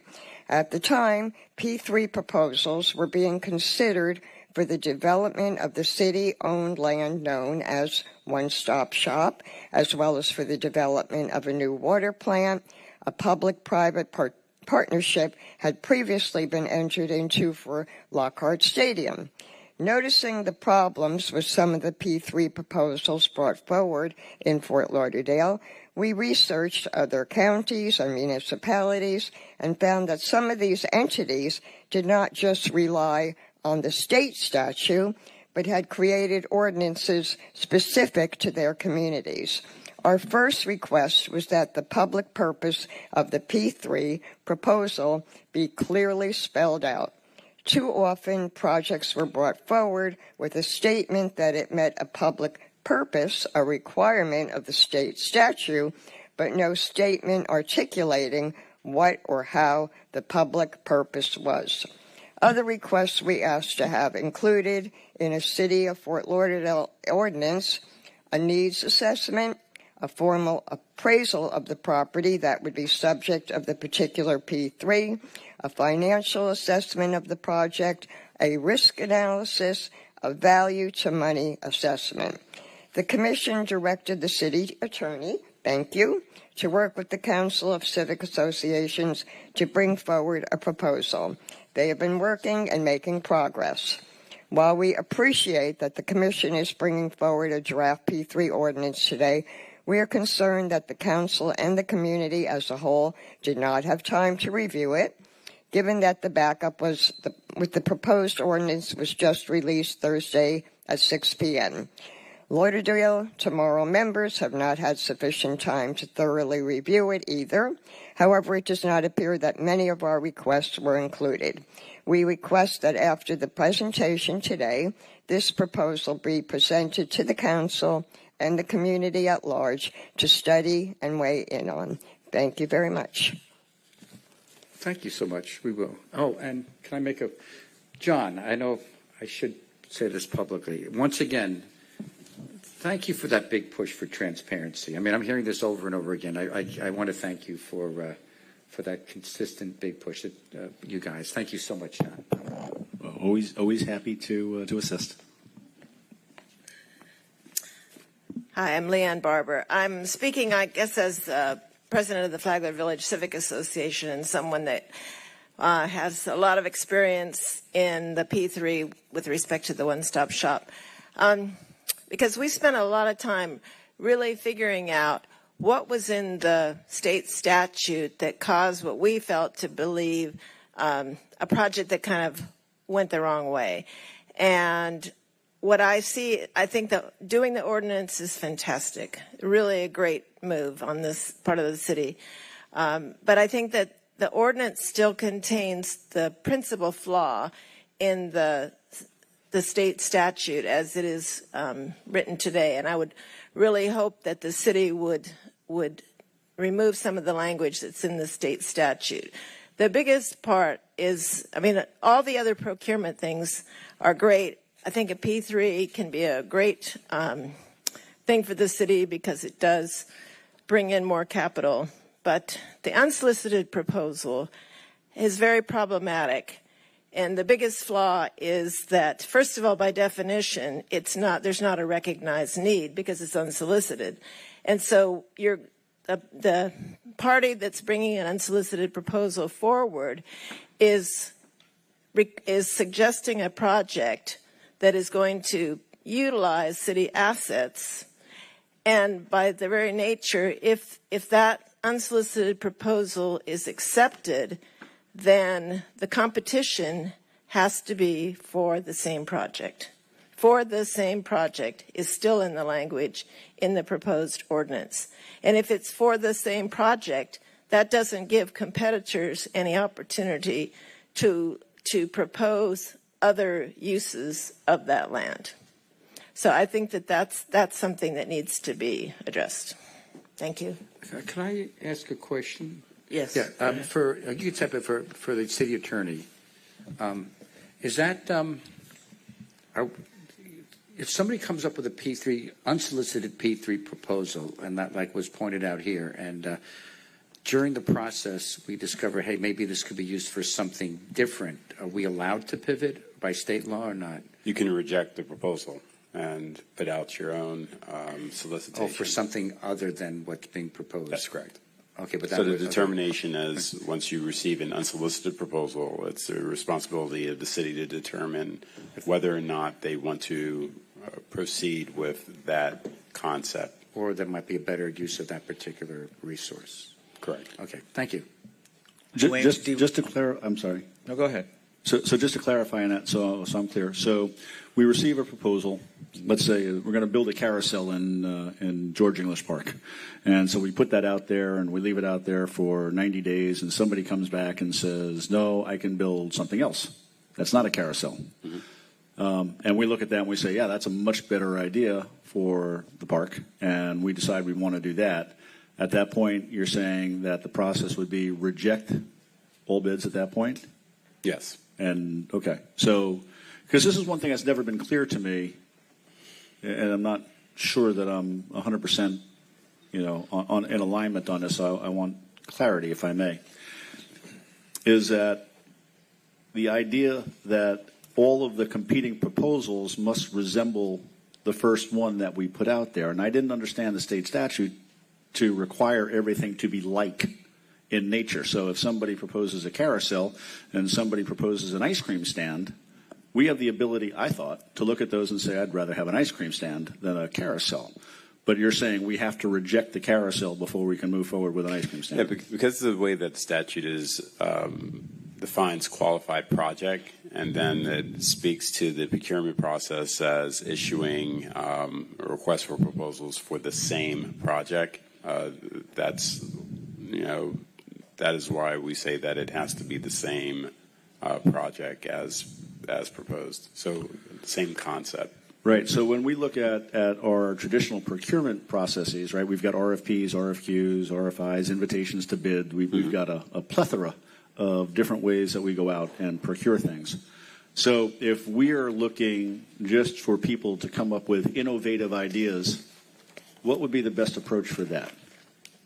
Under our existing procurement code, we have a piece of land, and we just want to open that up to the private sector that is traditionally the public sector has ever managed to be. So I don't want to speak for the procurement officer, but I believe it would be a request for proposal.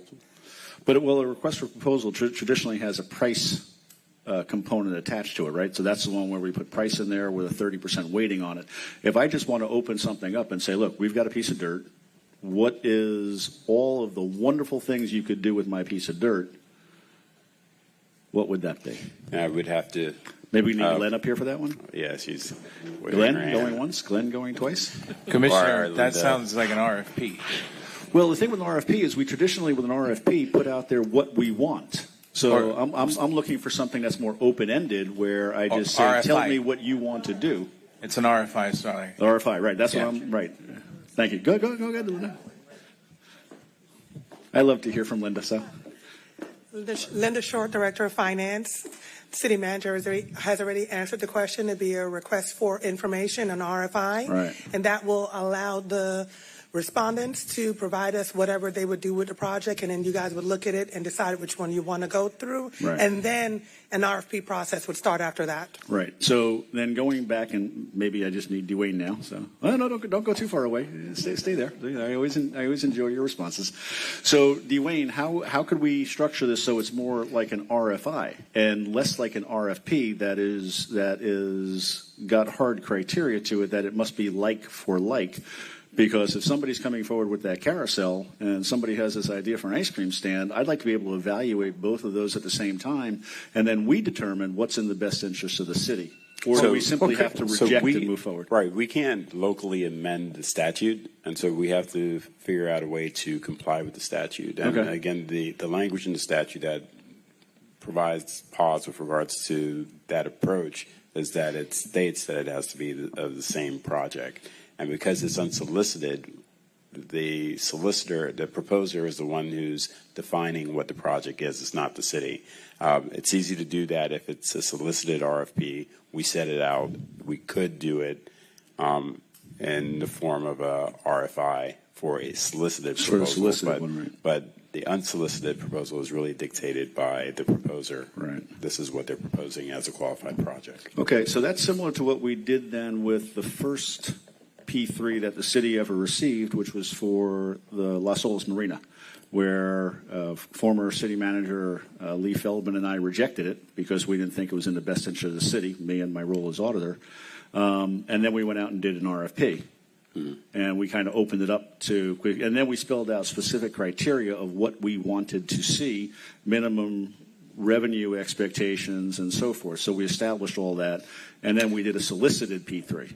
So that's a good example of where an unsolicited proposal that a RFI could possibly work, in that they're identifying a facility, an existing city facility that they want to renovate, and they're proposing a specific type of renovation with their private interest that they're suggesting would help with the financing of it.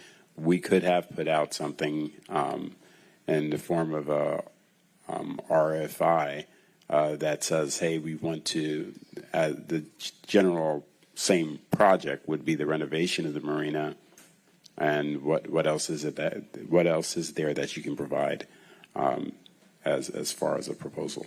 Okay, so our avenue then really to come up with the most creative uses for city property is maybe that RFI approach. So, okay, good. But that's something that I think we need to incorporate into this as we have this discussion.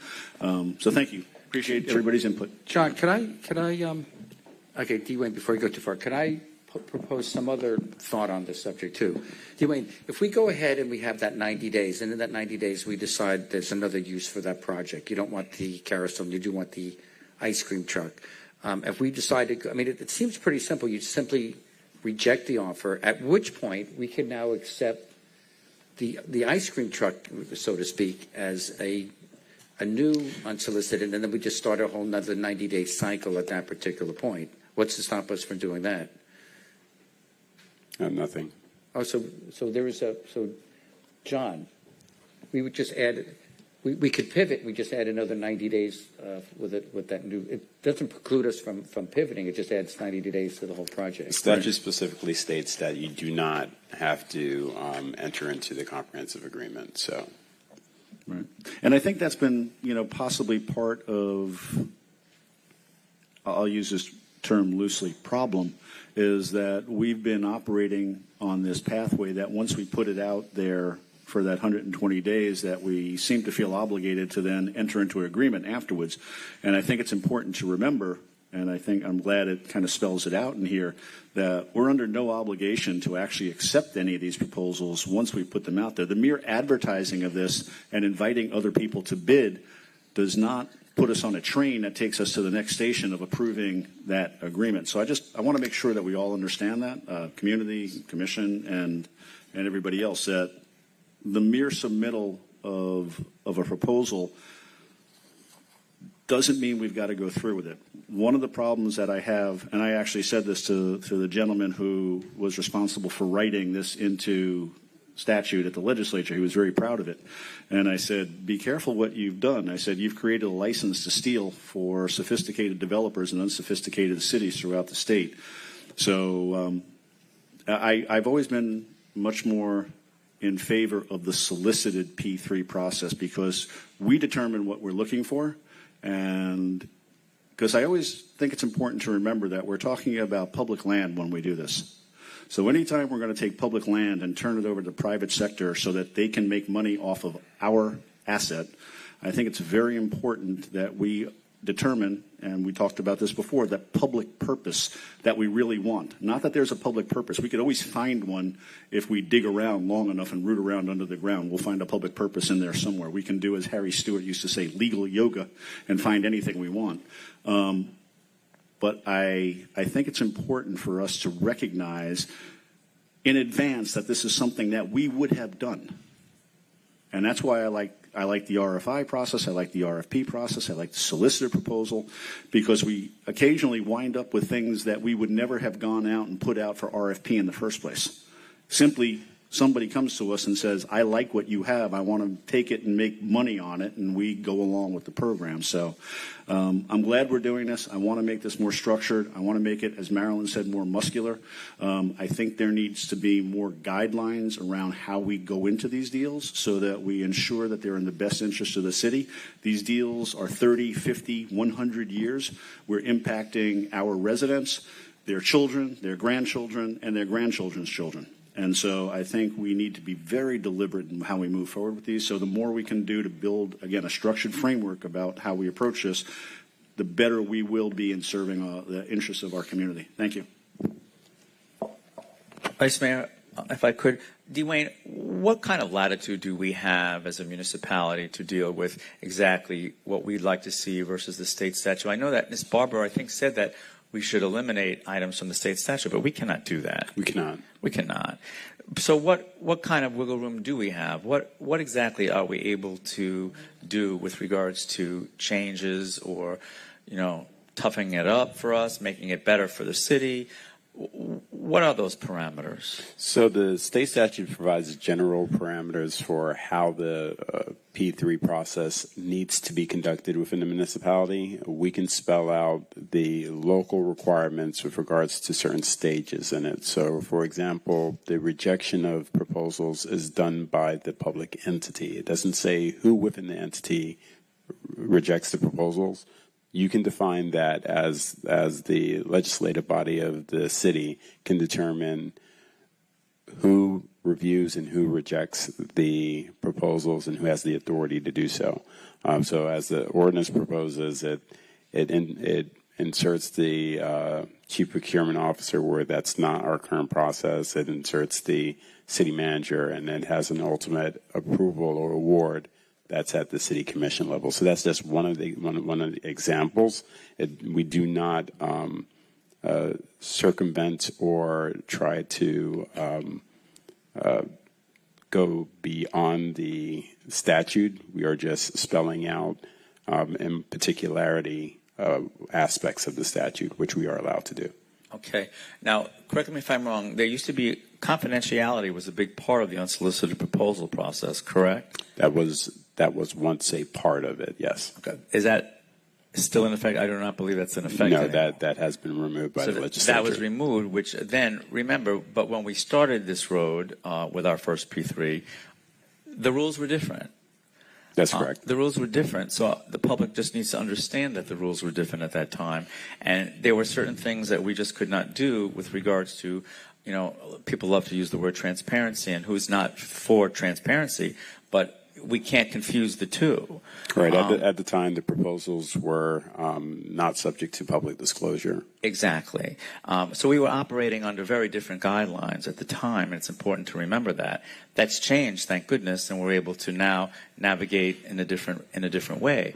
But I think at the time, because of that confidentiality, it really was about the land, not the project, because you couldn't open it up. I mean, how would anyone know, because of the confidentiality, what the project was?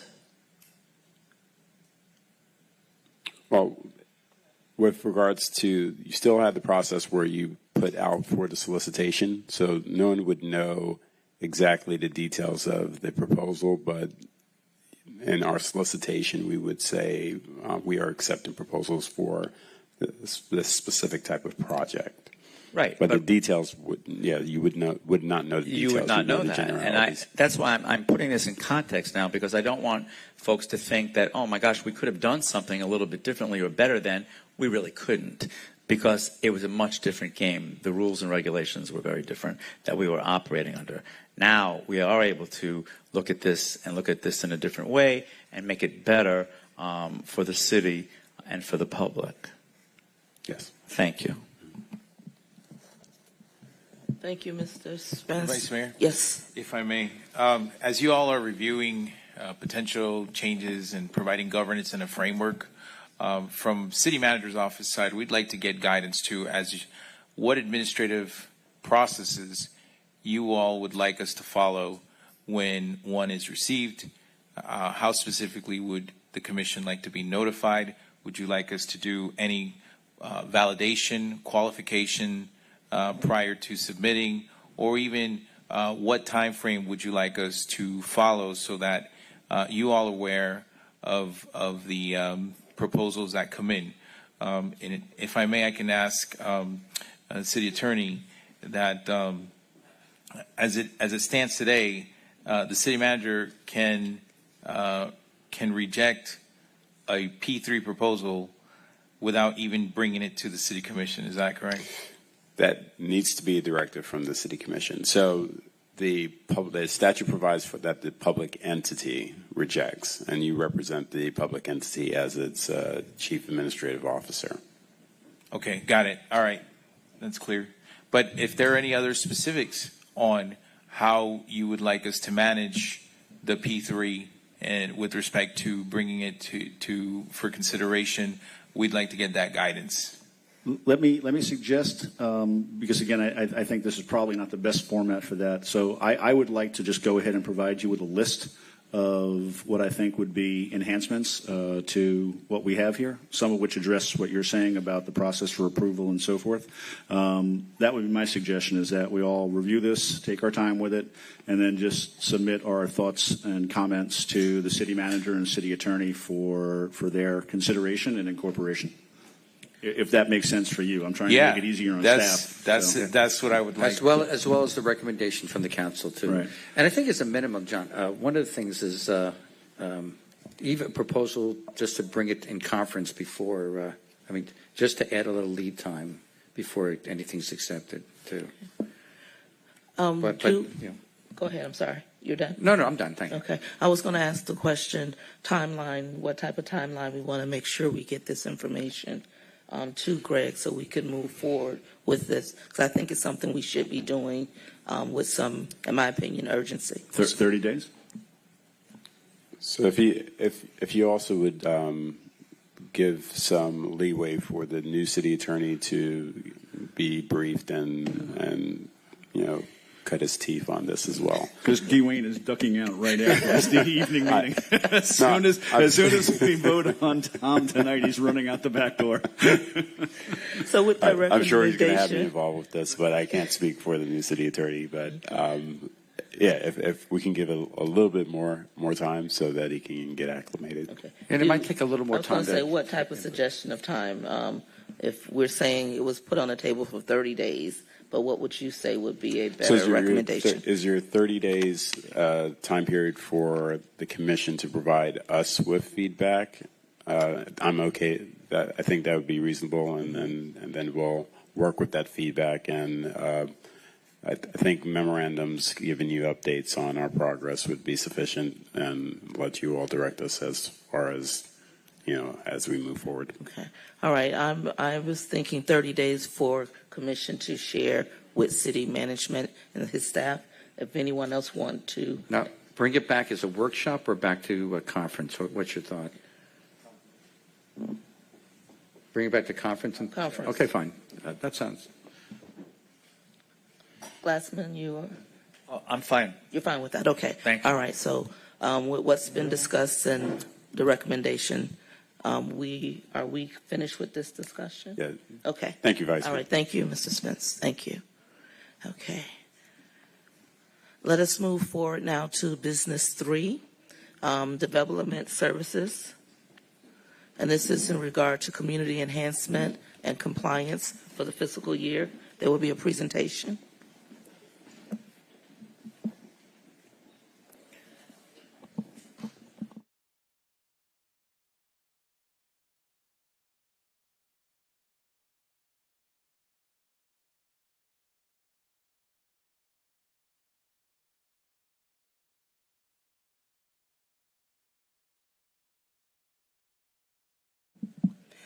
Good afternoon, Vice Mayor, Commissioners, City Manager, Assistant City Managers.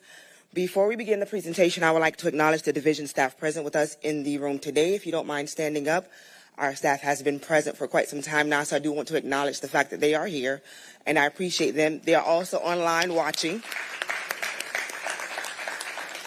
We thank you for the opportunity to share with you this afternoon. I am Katrina Johnson, Co-Compliance Manager. To not belabor the time, we will briefly provide an overview of the division through the displayed topics. We will give you an overview of the team, our FY23 division report, which includes enforcement, administrative, and business tax teams, and a look at our FY24 priorities. The overall mission of the division and our goal is to maintain the aesthetic appearance and promote the involvement of our neighbors to ensure the city of Fort Lauderdale remains a healthy and welcoming place to live, work, and to visit. The division's leadership consists of myself as Code Enforcement Manager, our Deputy Director, Portia Garcia, who's present in the building, and our Director, Chris Cooper. There are 5 supervisors, 3 with us today. We have Supervisor Stephanie Bass, Supervisor Julio Davila, and Supervisor Amy Brown. Administrator Supervisor Nadine Blue is not with us today, and our Business Tech Supervisor, Bridget Patterson, is back in the office. The supervisors and I also have a supporting staff of administrators: Felicia Blue, Mary Allman, Christina Cheney, Stacy Ramsey, Megan Rigg, and Joy Nichols. They do not oftentimes get the accolades that they deserve, but we appreciate each and every one of them for their support of our leadership staff. There are 22 code inspectors, 6 senior inspectors, 13 enforcement administrators, and 2 senior business tax specialists. The team, as you can see, is well-versed in city code and state statutes, and we do believe in implementing training and certifications to ensure that we are providing outstanding support to the city via code compliance standards. Of course, the city is broken up into 4 districts, and each district has a supervisor and a dedicated team of code officers that address the very specific concerns for each commission district. District 1 has Supervisor Stephanie Bass. District 2 also has Supervisor Stephanie Bass. Because those tend to be the water areas, she definitely is also our waterway enforcement supervisor as well.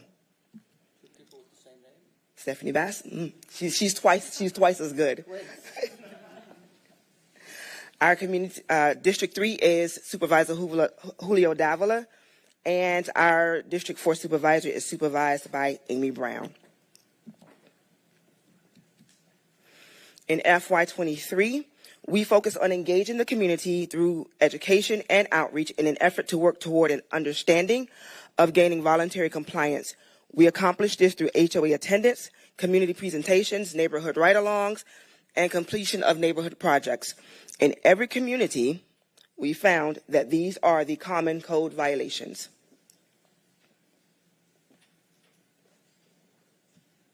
And there are times when we cannot get voluntary compliance, and so we thus have to go through our enforcement process. And the following photos are simply a vision of what happens when we engage the tools provided to us by the division. And these are throughout the entire city.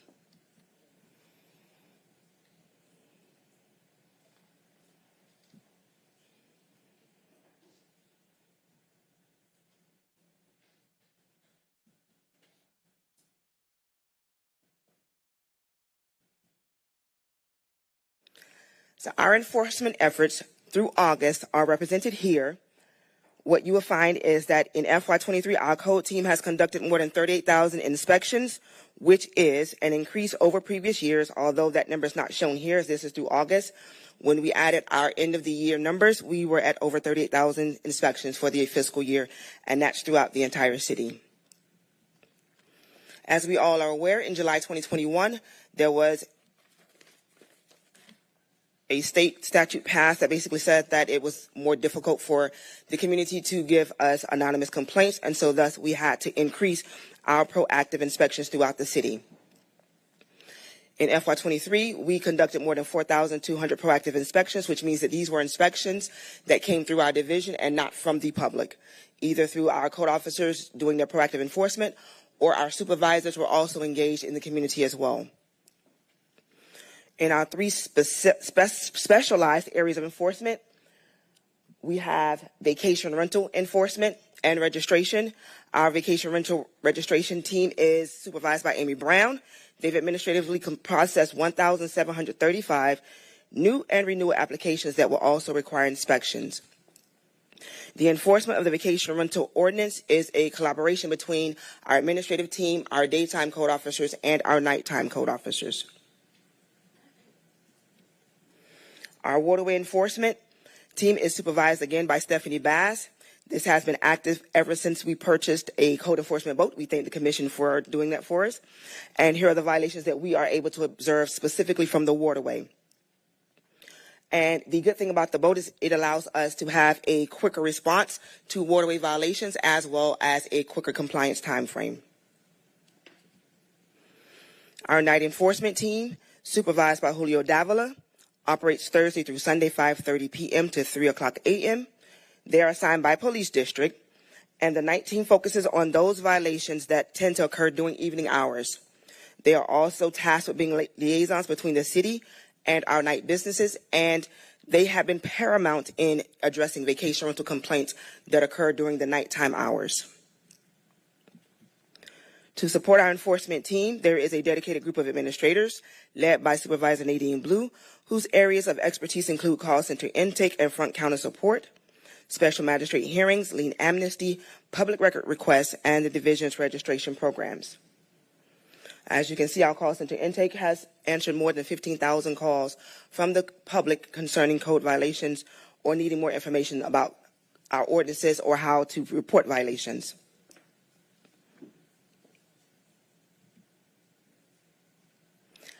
Anytime we cannot gain voluntary compliance, there is a special magistrate process. In FY23, we scheduled 1,661 cases to special magistrate. However, as you can see through the red line that is also on the graph, that there are several properties that came into compliance once scheduled, but before the actual hearing occurred. Once properties are in compliance, they are able to apply for a mitigation of their fines and their liens. We've recently been using the lien reduction process, but as of FY24, we'll be implementing the lien amnesty program, which began on October the 1st, which is similar to the lien reduction process, with the exception of there is no hearing required for the lien amnesty program, and it is at a fixed rate of 10% to be reduced for the liens. Another facet of our division is the business tax team.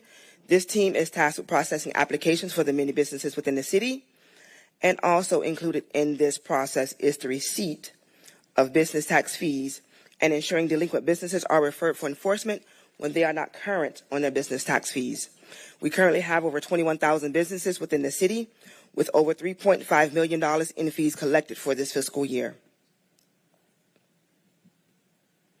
Each year, our division creates internal priorities with benchmarks to ensure we're on target to continue enhancing the city of Fort Lauderdale through education, engagement, enhancement, and, when absolutely necessary, enforcement. Some of this year's priorities include streamlined communication for our neighbors, increased civic engagement, supporting the night economy, conducting the lien amnesty program, and revitalization of vacation rental enforcement. We thank you for your time, and we appreciate the continued support of our leadership team and our elected officials. Thank you. Commission, does anyone have any questions? Okay. Well, first of all, I want to say a couple of things. I want to thank you. You're an unsung hero. I know the necessary evil that keeps our quality of our community high. And I think when you come around, nobody actually invites you in to watch a game or gives you a donut like at the police department. Nobody's thrilled to see you. So it's not an easy job, correct? Ladies, is that true? You're not welcome with open arms when they see you coming around. But we on behalf of the rest of us, we do thank you. It's a lot like being an auditor. Oh my goodness. But the thing I do want, I hope you realize that. We do realize that. I appreciate what you do. But the big thing in my community, and they asked me to bring this up, is vacation rentals. And I see nighttime enforcement team, vacation rentals, those seem to have an overlap.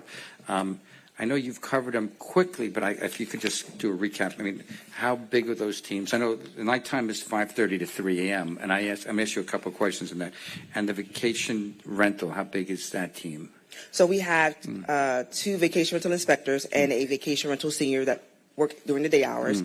We have 2 administrators that also work with enforcing vacation rentals. And, of course, the night team is 3 code officers and a senior code officer at night as well. So there's 3 officers at night. Okay, so that's it.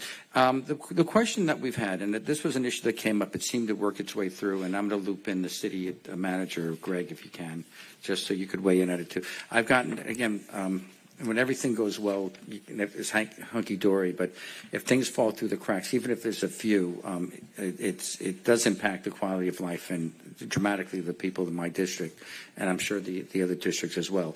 I've heard some issues with nighttime code enforcement. They call the 828-8000 number. Then the complaint is routed to an email that's picked up the very next day, and somebody sends a enforcement officer out there to check out the party that happened the night before. And I think it was doing well, but I've heard some breaks in the link there between the time they call and getting it out to the officers in a timely fashion.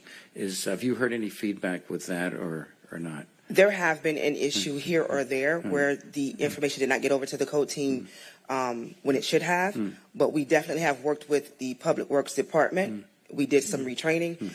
We communicated with the supervisor, and basically, as of late, we have not had that concern. If the call comes into the 828-8000 number between 5:30 and 3 o'clock a.m., our team is out there, usually within they're minutes. trained to put it through, because I've heard this. Yeah, and as a matter of fact, Commissioner, one of my reports later on is to advise that, we're restructuring our organization to better serve. And we're actually putting the individuals that worked in the call center at Public Works, now combining them with code under the leadership of Portia and Ms. Portia Garcia. And basically, the idea there is that we're all going to be co-located to answer calls and be connected with the individuals that are on the field so we could promptly serve any incident, any issue right away. So as was stated, we have a total of 3 code enforcement personnel in the evenings and late night, and also a supervisor that may attend, and everyone's connected, and everyone will promptly answer any questions from the public at 828-8000. And so, again, as an advocate for my community, you're going forward on the communication part of that, sounds like. Again, I'm going to continue to advocate for that. If either Chris or Anthony, a quick question for you guys.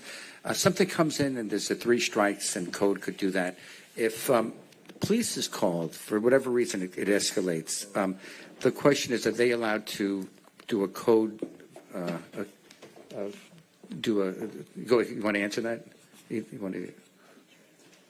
So if the police are called instead of code enforcement, typically what the police will do, they will provide an email to us the following morning, which will include their actual report. And if there's any body cam footage, we can request that as well. And if there's a violation viewed from either the report or the body cam footage, the code enforcement team will still issue a violation. So if the police come in and they do a submission, that could count as a code violation Yes. through you. Is that common, or I heard that's sort of falling through the cracks to some degree, or does it need more education with that? Or, I believe we're fine with that particular process. As of late, we've been getting our emails and we've been communicating with PD. We've actually had meetings with their district captains that are on call. And so we don't have that issue. Okay. So, Greg, I'd love to just put you in touch with the neighborhood that had some issues, so we could just, as a follow-up, as a feedback to, I'm hearing something a little different, but just to, if there's a fracture there, that we could just close that. Okay. Oh, certainly. If it goes to the neighborhood, we'll certainly speak with the president and ensure that I will make that happen. all resolved. Okay, If great. If Thank I you. may, Commissioner, I actually already reached out and had a brief email exchange with that neighborhood. Okay, so yes. we'll take care of that. If you could keep us, our office in the loop with that, Absolutely, too, because we just want absolutely. to follow up with that. For sure. Thank you so much, both of you. Thank you very much, guys. And Commissioner? welcome back, Mr. Mayor. Yes, Did it go welcome well? I was going to give the opportunity to Commissioner Glassman, if you wanted to say something. Thank you. I just want to say thank you. Thank you and to the entire team. I hear always just wonderful things when I meet with my district. People are very appreciative of the work that you do, and I just want to say thank you. I don't know about District 4, but we show a lot of love all the time to these folks in District 2, so hopefully you'll be able to show that same kind Oh, of the love. neighborhoods love them. It's when when you knock on the door, but the neighborhoods actually echo that sentiment. They're very appreciative of what you do. I'm happy to hear that. Thank you very much. Thank you, very Commissioner. much. Thank you. Any further comments from the commission? Yes, I would like to. Yes, Vice Mayor. Express. Also, thank you to compliance and all that you do. Really appreciate your efforts. I do have a question. We had a situation in District 3, and I reached out directly to City Manager. It was 5 a.m., and we had a construction company pumping concrete. The truck was going, and where I live, all my neighbors have my phone number, so I was given that love call at 5 a.m. What's all this noise? And with this timeline where you have 5:30 to 3 a.m., where there's no one, no code working at that time, how do you, when it's in the process, when it's going on at the moment, what is the best way to address that? Because, like I said, I reached out to the city manager, and we were able to move that way. But for my neighbors, what could they do immediately to get that addressed?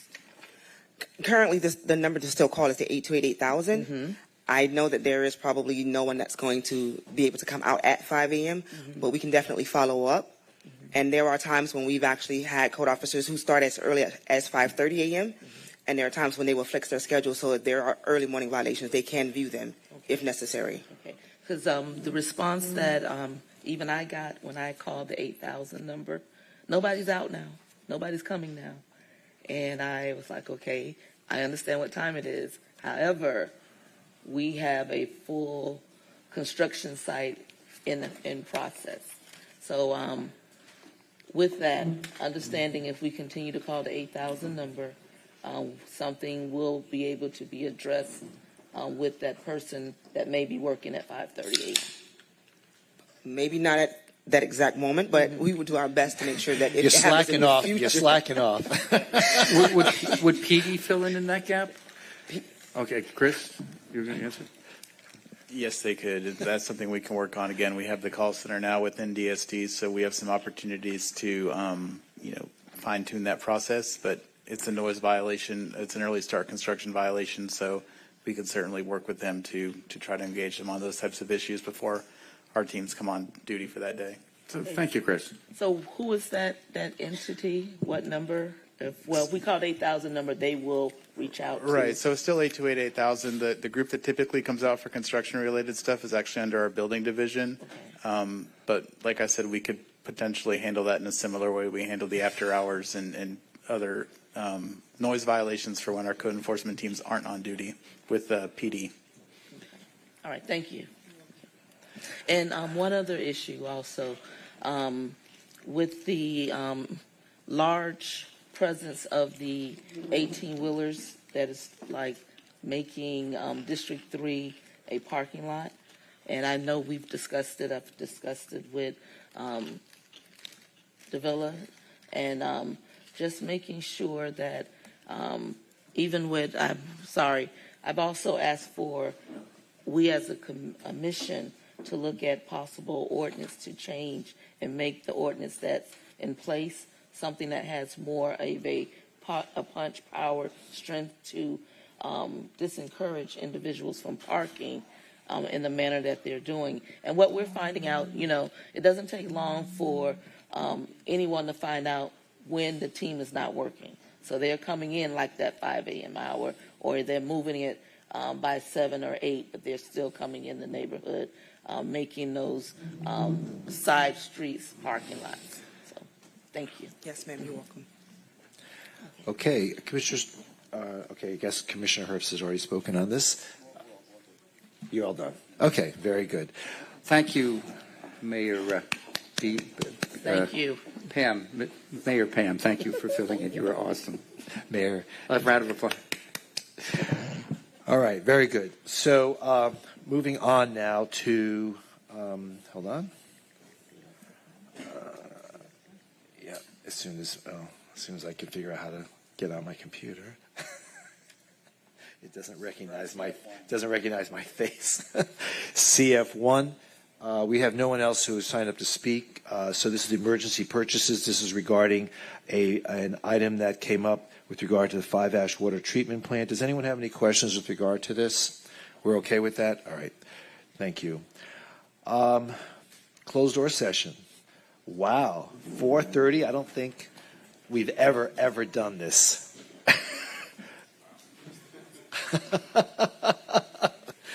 All right. At this time, the City Commission shall meet privately to conduct discussions between the City Manager, the City Attorney, and the City Commission relative to pending litigation pursuant to Section 286.011, parens 8, Florida statutes in connection with the following matter: the City of Fort Lauderdale et al. Versus Terminal Ventures, LLC. Case number CACE 22-011787, parens 05. Present at the attorney-client session will be myself, Mayor Dean Trentalis, Vice Mayor Pamela Beasley Pittman, Commissioner John Herbst, Commissioner Stephen Glassman, Commissioner Warren Sturman, City Manager Greg Chevarria, Interim City Attorney Dwayne M. Spence, outside City Attorney Sherry Wallen, outside counsel Edward Dion, and certified court reporter from Bailey Enton Court Reporting. The estimated length of this session will be approximately 15 minutes. So, can I ask you all to please clear the room? Or are we going to recess to another room? Okay. All right, so you can stay where you're at. Hey.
closed-door session of the City Commission is now terminated, and the public meeting is now reopened.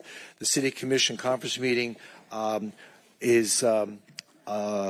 continue after the end of the regular meeting tonight. So we'll see you all at 6 o'clock.